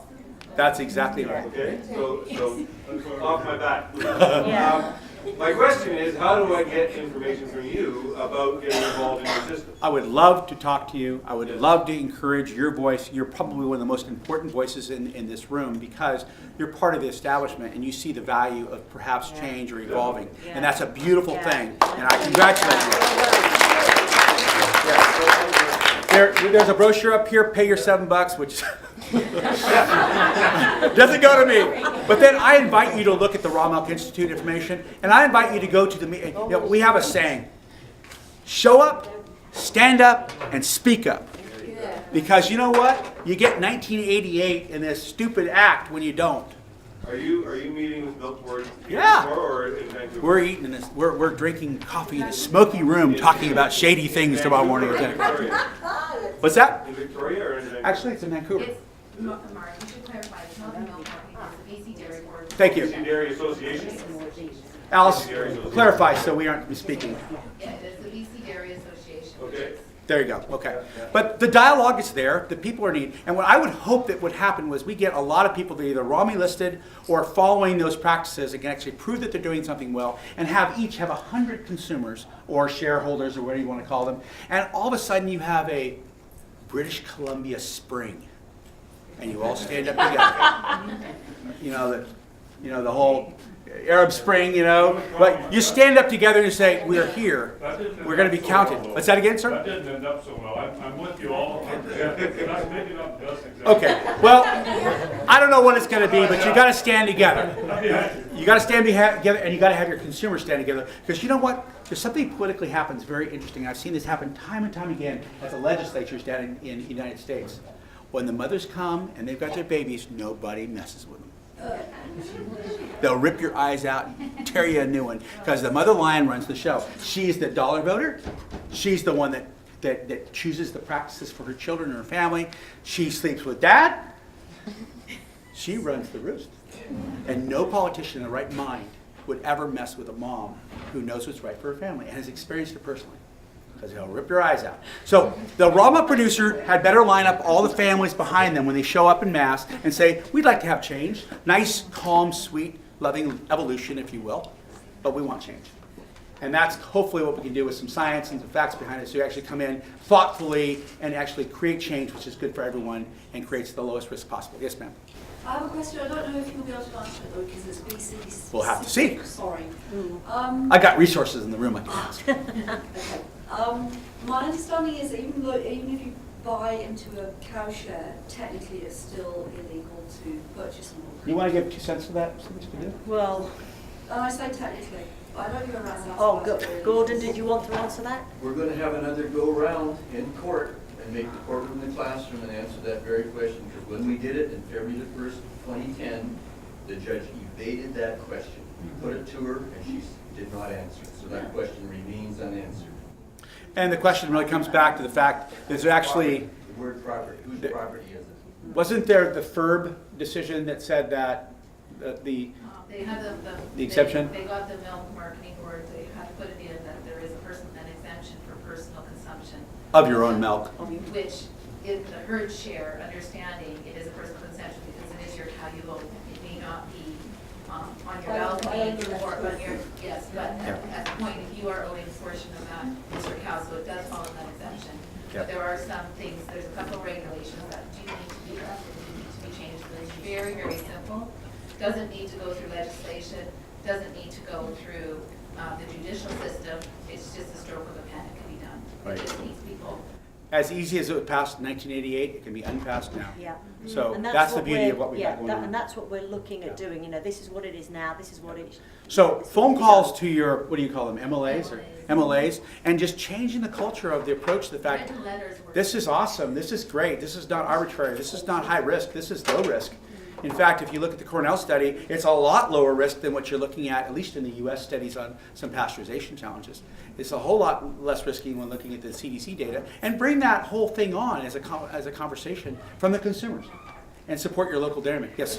So is the booklet, or where do we have information where, like, so I want to write a letter to my MLA? Okay. And is there like a website, somewhere I can refer them? Yeah, there is, but actually, yes, there is. So you're gonna have to cough up. Just in the booklet, and that'll actually, tell if me you go to, what if you to go tell to, my MLA, like where to refer him to, because I can't, I can write a letter to my MLA, but I can't explain everything that I've just, Certainly, heard certainly. tonight in the presentation, so. Yep. But Yeah. it tells me, Yeah. it'll tell me in there where to so refer if you go to the them. bcherdshare.org, there are some pointers on there. But don't do what thousands of our associates did a couple of years ago and send emails. The emails just get into a log and they get They get bounced. jammed. A letter That's right. legally has to be responded to. Oh, really? We made that mistake. And make your letters a constructive, accusing kind of thing. Just say, listen, I'm a consumer of raw milk. I want safe raw milk. There's a way to do it. It's done all over North America. Why don't we have raw milk for me? And express how you have difficulty with pasteurized milk. Start with And the same there you go. line that I said to Christy Clark, was that, I just will not have the Canadian government tell me what I can and cannot feed my family. And at that point, she asked me to come and sit at her table. That's how that happened. Because there's empathy, compassion. If you start becoming aggressive, everybody, work. we You all lose put it. our backs up. But when you start to be real and feel at something, so that's the kind of approach you want to take. Pretty Appeal to powerful. common sense, yeah.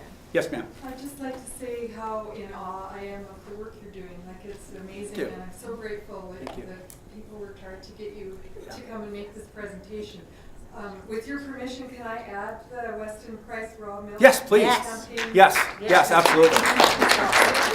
In fact, the Weston A. Price and Sally Fallon were our core consumers in 2000 when we started Organic Pastures Dairy in Fresno, California. Sally Fallon and I were very close in terms of the formative bullseye, middle of the target, in terms of who really cared about raw milk. Now it's everybody, or nearly everybody, but it's becoming much more mainstream. But Sally Fallon, Weston A. Price was the core. Any other thoughts, comments, questions? Tomatoes? Yes, ma'am. Sure. So looking up online raw milk. Speak up really loudly so everybody can hear you. Just been recently checking online, lots of fear about going to raw milk, and looking up specifically lactose intolerance Yes. and reading how no proof. Correct. So I'm just wondering what your Well, let me touch on that. That's very important. I actually helped fund the Stanford study, by the way, that was done by Dr. Chris Gardner. The Stanford study was very interesting. I would like for you to just open your minds for a moment as a scientist and think about this information I'm about to tell you. The conclusion was there was no difference between raw milk and pasteurized milk in terms of digestibility. That was the conclusion of the study. There was no difference. They could find the difference.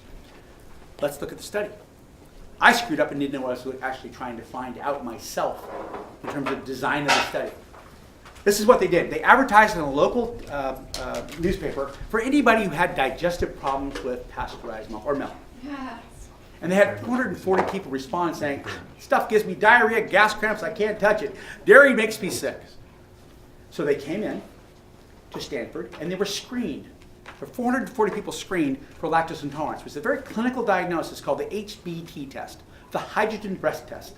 So when you drink milk and you breathe into this little tube, you have this hydrogen that's created. It's the gas cramps because you are not able to digest the lactase enzyme is not available in your gut, and the lactose sugar ferments improperly and causes and creates hydrogen. It gives you a hell of an attack as far as toilet and everything else. So they had, out of these 440 people, guess how many people blew a hydrogen breath test which diagnosed them as lactose intolerant? Any guesses? How many? We have one. I'm going to be auctioning out. We have all of them over here. 10%, okay. 20%. Okay. Any other numbers? How about 3%? How about 16 people? The rest of them passed just fine. And they were all thrown out of the study. They studied 16 people out of 440.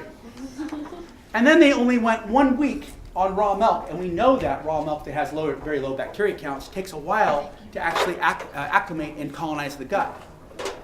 And they said, there's no difference between these, even though there was a trend line towards accommodation. Even in that 1 week or 8 days of time, there was a trend line showing accommodation where the bacteria found in raw milk was actually beginning to colonize the gut and create lactase as lactose came by. And they called the whole thing and said, guess what? Inconclusive. I felt like a stupid fool because we'd measured the wrong thing. We hadn't looked at it properly. The hydrogen breath test is a very clinical test. Yeah, it actually found those people that blew hydrogen. So it's a much greater problem than hydrogen breath test. It's a much greater problem. It's pasteurization intolerance. It actually brought me to a completely different conclusion about the diagnosis of lactose intolerance. There's a much greater problem than they've got with just lactose intolerance. There's people that can't tolerate milk in general that's been pasteurized, but literally most of those people that were discounted, we actually got a hold of, and they drank raw milk with no problem at all. And that's the market experience we saw in Michigan with Dr. Ted Beal's study, where they actually found 87% of the people that had self-diagnosed themselves as lactose intolerant were not, when in fact when they draw raw milk. And that the balance of them over time, especially drinking kefir, which is very fermented and gut ready, didn't have a problem at all. And what's interesting about that is, I'll make a very politically significant statement to this, and that is, I will be so brave to say that I believe the pasteurization community has been highly racist. Because they say, you have a problem because you are black or pink or yellow or some color or some race, and you don't have it in you to digest our milk. You've got a problem in yourself. When in fact, I don't know a race of people on earth that can't digest raw milk, including the Maasai. They're black as coal. They drink raw milk like crazy and win all the Olympics. They drink raw milk. Pastured cows, the Maasai for God knows how many thousands of years, are drinking raw milk. In Mongolia, the Chinese drink raw milk. The American Indians, I know, drink raw milk just fine, but don't do very well in pasteurized milk. All the Europeans, the same kind. From the IMGC, he discovers the role of oligosaccharide sugar, and the fact that it's not digestible by your body. It only feeds bacteria in your gut. Very fascinating study. He said, raw milk saved mankind, and we can prove it. Because when you go back thousands of years, they found the lactase enzyme genetics in the guts of all the ancient people, most all of them around the world. And if you didn't have it, you died. It was a very interesting study that he made about finding the genetics of where cows and sheep and goats and cows, because for a long time, people would die because they couldn't hunt effectively. So you had to get a cow and steal their milk, or get a sheep or something and steal their milk, because you had grass, you had sunshine and rain, you had food. And you didn't have to plant something and wait 6 months for that food to graze up, and maybe an animal would eat that food, but you could capture that animal, enslave her, domesticate her, and take her milk and survive and thrive. And that was a competitive advantage that people had. The other competitive advantage was fishing, raw fish. That's why the Eskimos did so well. They didn't never drink raw milk, but they had a lot of raw eggs and fermented raw fish. So it was fish and raw milk around the world that literally mankind survived on for thousands of years, because it was readily available whole food nutrition that their babies could thrive on and support their generations. Competitive advantage food. So a lot of science behind all this stuff. And the lactose intolerance question, I'm quite frustrated with the fact I funded something that shot me in the foot. But now I know the better question. And it's, okay, of all those people that completely have a problem digesting, regardless of HBT, how could they do well on raw milk given time? And we know that those people do very well on raw milk, given time to colonize their gut with the right kind of bacteria that actually create the lactase enzyme and thrive. So, too short, way too narrow. But there are those people that are very, very, their gut is just stripped, and they don't have the bacteria to create lactase. And it's tough because it has to do with internal architecture of the internal lining of the intestines. And their architecture is just stripped clean. And their monocultures are not there in terms of being able to do the lactase enzyme because the bacteria just don't colonize very well. So it takes time, and I would recommend to those people to take baby steps and use fermented raw milks, which is the kefirs. Kefir smoothies are kind of the adult thing to do. You can add your berries and bananas and do your thing. It's really sweet and good. Fantastic gut-ready food that builds your bones and does great stuff. And again, around the world, it wasn't raw milk availability to everybody. It was the fermented form of it because nobody had refrigeration. And remember that dirty container the milk was going into? It added the cultures that made the raw kefirs. And that's why the Russians have been so powerful and the Germans have been so powerful up to at least the late 1980s and 90s because they were always in the raw milk and the raw kefirs and robust immune systems. In fact, the Tsar of Russia protected the kefir grains that made kefir with his armies because he knew it was the fountain of youth. So, pretty powerful stuff, yes. The biology student here who came after class. Okay. I don't even know if this is relevant, but... No, I want to say something about this young lady. I asked the question, I said, what makes up the human genome? And I said, about 1% is human. She goes, I asked around the class, I said, who knows what made up the other 98%? She goes, bacteria. Good job. Okay. There's one company that sells non-pasteurized milk cheeses. Do you know, why is that allowed? Or, are they going through a loophole that's not No. real? The federal governments of both Canada and the United States have given exemption for raw milk cheeses if aged 60 days. Okay? So the aging of 60 days is supposed to be a 5 log reduction equivalent of pasteurization in terms of bad bugs dying off. That's the idea. But is it not still heated to about 150, 160 degrees? Good question. Well, very interesting that you asked that because I know how to figure out whether milk is fake raw cheese or real milk raw cheese. You call up the cheesemaker and say, is this fake raw cheese or is this real milk raw cheese? But legally they don't. Well, here's the thing. 155 degrees in 10 seconds is raw milk cheese in America. But it's not really raw milk cheese. It's really cooked, but it's not pasteurized. And you can call that raw milk cheese and get away with it. It's kind of a lie. And the internet exposed that lie. It pissed off a lot of people because they stopped understanding that, in fact, it's truly raw. In fact, the cheeses we make at Organic Pastures Dairy never get above 102 degrees body temperature, and they're truly raw. So your point is very well taken because in Canada you have a thermalization rule where 125, 140 degrees is called thermalized milk. And what they do is they take milk and they thermalize it, because remember the bacteria counts are pretty high coming from all these 50, 75 dairies and the trucks that transport it. And the cultures don't work very well in the milk unless you heat it a little bit, kill off the good stuff, because you got to add in some stuff, and the competition's too great. So you got to cook it a little bit to get it to be killed off enough so that cultures will work. But yeah, all the recipes to make raw milk cheese I see, none of them say anything below maybe 150. Yeah, that's so a lie. It's not really raw. Yeah, yeah. And that's you couldn't make cheese. But here's the thing, and if the cheesemaker says, hangs up on you, you know it's a fake raw cheese. If they brag about it, you know it's real. And you can do that. You can call Organic Valley, they won't talk to you. You can call Sonnet, they won't talk to you. But you call Marin Cheese, you call Organic Pastures, you talk to a couple of other people. Yeah, we're truly wrong. Let me tell you all about it. It's awesome. Because they'll brag about their temperatures in the vat instead of trying to just shut it up because they won't talk about it. So you can make cheese at such low temperature that's absolutely. So raw. Okay. Wonderful cheese. Now, there's certain kinds of cheese you do take up to higher temperatures, mozzarella, for instance. Okay. But raw milk cheese from a clean raw milk source does beautifully at 100 degrees. It makes fantastic cheese. We used to go lower than that when Alan yeah, and I were 85, 90 making degrees. cheese. Yeah. We were doing it all the time. Low temperature culturing. And the twist in Canada is in Quebec you can have a raw milk cheese that's under 30 days. There you go. Yeah. That's right. Okay, other questions? Yeah. Yes? Does it lose its health benefits if it's aged like that? No. Actually, it's every cheese has got its own little quirk to it, literally. And it has to do with the beginning bacteria. It has to do with the storage temperatures. The lower the storage temperature, the less evolved it becomes. The higher the temperature, the more bacterial action it has, because obviously the higher, the more things grow. So you want to always store your cheese at like 45 to 50 degrees, not 33 degrees, because it just stays there. It's the same as it was the first day, or closely so. But that whole technology is as much an art form as it is a cultural, growing, biological experience. That's why cheese aging is such an art form. Yeah, it's beautiful. And that's why people with cave aging and the right kind of bacteria and molds. And my God, it's a phenomenal culturing process to make that beautiful flavor. The lady over there. Yes? So I'm curious about these 700 bacteria that are in milk. Yep, in breast milk. And breast milk. Where are those listed? They exist on, excuse the anatomy lesson here, but the areola of the human breast has lots of bacteria on it.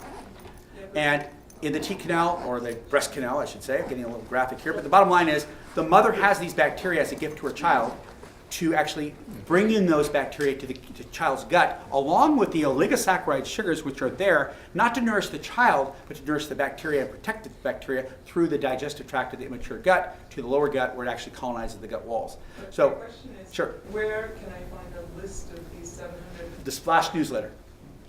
The Splash newsletter. The UC Davis IMGC, the International Milk Genomics Consortium, newsletter has that information. Those are posted on our website or at rawmilkinstitute.com, and we actually do that. So, or .org, I should say. And I'm also curious as to whether in raw meat you test this biodiversity with the milk as well. Is that something that Test the biodiversity? Yeah. No. Because I know the emphasis has been on cleanliness. Yeah. I'm just We don't, because the tests are so expensive and they don't mean anything. They literally don't mean anything. You start getting all these subspecies of this, that, and the other thing, and it's like, what does that really do? We really don't understand the role of this, especially when it's in this environment, at this temperature. It's all in situ types of things, because you remove a bacteria and start studying in a petri dish, it's not the same as in the gut or in the breast or on the breast. It's just in situ. In situation, bacteria conduct themselves different pH, different food, different environment, different competition. That's why the people with the milk or the human genome study were totally perplexed. How do you study something that's moving all the time and you can't take it out and study it? And this is an incredibly, it's God, you know? It's love. It's like, what is it? Because it's so incredibly living and moving and growing and changing. And that's why we scratch our heads as we know more and more about raw milk and say, we don't know what it is. Because it's so incredibly infinite in all of its dynamic in terms of what it does at different temperatures and different environments and different people. Pretty powerful stuff. Yes, ma'am. I have two questions. Now, growing up, I often was told that adults, they don't require milk. But I've always loved milk, so I've never given up. And now that I drink raw milk, I never go back to commercial. I'm asthmatic, and it's helped me Tremendously, yeah. And I don't have thyroid glands, and it helps me a lot Yep. there. I oftentimes, during presentations, I'm told this question, well, people are the only adult species on Earth that drink some other mammal's milk, whatever. And I answer that question very straight up the middle. There was not a Conestoga wagon that did not travel west of the United States, that did not have 2 or 3 cows behind it with a couple of calves behind it, because that's what they ate. And if they got really hungry, they killed the cow. The first settlers in America, in Jamestown, were dying or going back to Europe for the arrival of the first 100 cows. They killed the first 10 to eat them because they were starving to death, and those other 90 cows ate what was food was available, and they ate that evening because they had milk and cheese and butter and cream and all the other things. And it's the symbiosis, literally, that mammalian serving, the domesticated mammalian life, goats, sheep, horses, cows, that were able to be enslaved and domesticated by man, that prior to the supermarket allowed us to thrive and eat. And milk, in its rotten form is expressed as wonderful cheese, just like wine. So it was that food you could actually save into the wintertime and actually thrive and have some delicious whole food that you could actually consume. So this idea that adults don't drink milk, well, they might not drink milk, but they certainly would drink kefir and cheese and butter and cream and all these other things. And that story is all around the world, especially prior to 100 years ago, when we did not have the choices now all over the shelves around us constantly with, everywhere. In regards to that answer, Yep. I didn't notice any list of the beneficials, for example, the vitamin K2 Right. from grass-fed animals, and that's where it's derived. Only I didn't get into the nutrition stuff. I have another There's a 3 whole- hours of yeah. PowerPoints I could have gotten into. More adults can drink it if they knew that. Yeah, I have about That's a good idea. 20 You hours should of come back PowerPoints and that had to do do the with that nutritional stuff. aspect. Yeah. Yes. Oh, You want nutrition? finally, get going and Ooh. get working on it. Cool. You should get back. But great point. But yes, there's incredible amounts of valuable stuff found in grass-fed raw milk, pasture-fed raw milk, that's incredibly valuable to humans and has been forever. If you look at the Balkans, hey there! I'm glad you're here. I don't know her at all. I've seen her before. But the point is that prior to, in the Balkans, for instance, during World War I, there was an area that was called the Centurion area. Everybody lived to be 100 years old. What were they eating? They were eating a lot of fermented raw milks, kefirs, raw milk cheeses, those kinds of wonderful raw fermented foods. And they all lived to be very old and had very few diseases. And that was in the Balkans. And kefir was one of the primary foods. So anyway, just a thought in terms of a reference point. Yes, sir? Do you have an opinion on supplementation with spent brewery grains? Or a stance or some kind of rule or anything? Yeah. You know, that's an interesting point because it has to do with how much you're doing. What's the predominant, because you're changing the pH of the gut. The question was, do you have an opinion on spent brewer's grains or distiller's grains or these grains that are fermented in terms of the feed? Cows eat it right up. They're free. They're free. But there's a challenge also, and that has to do with a reference to history. If you look back in the 1870s and 80s and 90s, those are the brewery dairies that actually made a lot of people sick. And this is a little out of context, but the point is, when that's all you're feeding, and you also have other accompanying sanitation issues, that was the problem of the day.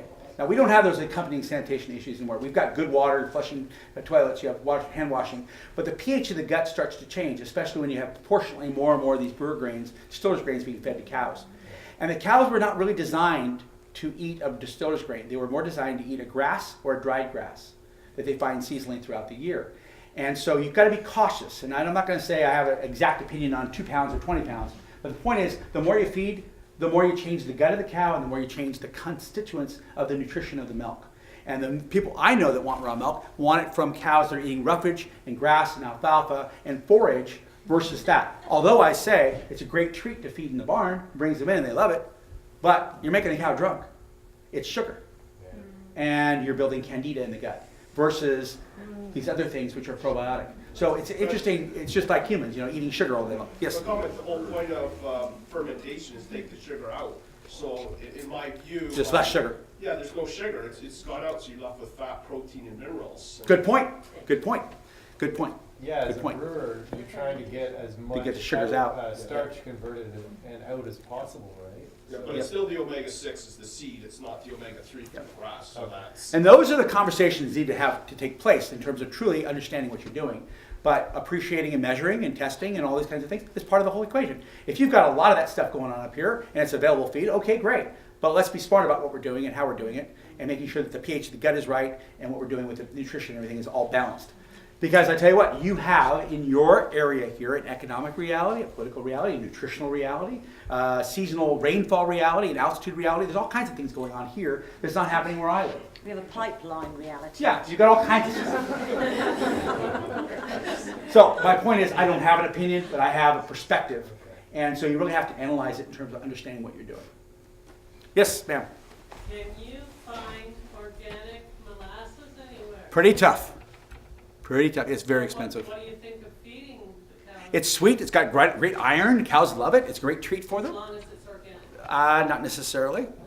There's a lot of people that are doing, natural practices that are not certified organic, which is kind of a man-made label, that are doing even better than sometimes the organic guys are doing. So I don't get onto labels so much. It's more about what are you actually doing and why and how and what's the impact on the animal. But is molasses GMO-free? I don't know. Depends on your source. Any other questions or thoughts before we wrap up? I don't want to keep everybody all night long. Yes? With respect to your health questions and today's talk, what do you have to say about hand milking? About what? Hand milking. Well, that's another way to get milk out of a cow. Hand milking is the question. There are more variables and less variables in hand milking. The less variables is there's no machine to wash, and it goes directly from the cow's teat into a container. But there's more variables then that you've got atmosphere involved. You've got airflow, you've got flies, you got this, you got the cow can kick the bucket. I was at Green Mountain College. They were trying to become Romulistic. And the BS degree student that invited me there was so proud of their little cow that they had in the back and their little pasture they had. And she brought me there saying we could do raw milk really safe, and she really meant it. And she was dedicated. She wanted to do it. That cow kicked the can 3 times, and they couldn't keep that milk clean to save their life. And it was like, well, it was a bad day for them or something. But, you know, I'm not saying it can't be done, because I've seen it done, but you have to use specialized practices. You have to have a container with a small orifice on the top. You have to be good shooting into the container. There needs to be a filter in there. You've got to have clean hands. You've got to have a dry udder. And you've got to be well trained. If you do that, it's probably the cleanest milk in the world. But if you don't do that, you got all kinds of variables playing havoc. So that's why we say if you're doing more than a couple of cows, use a machine, because you've got a clean udder, clean machine, put it on, air's not involved, you don't have these other variables playing in there. But it can be done. It's hard to do, but it can be done. Any other thoughts? I'm going to wrap this up. We're going to wrap it up. First of all, we're going to say thank you. You're very, very welcome. Thank you.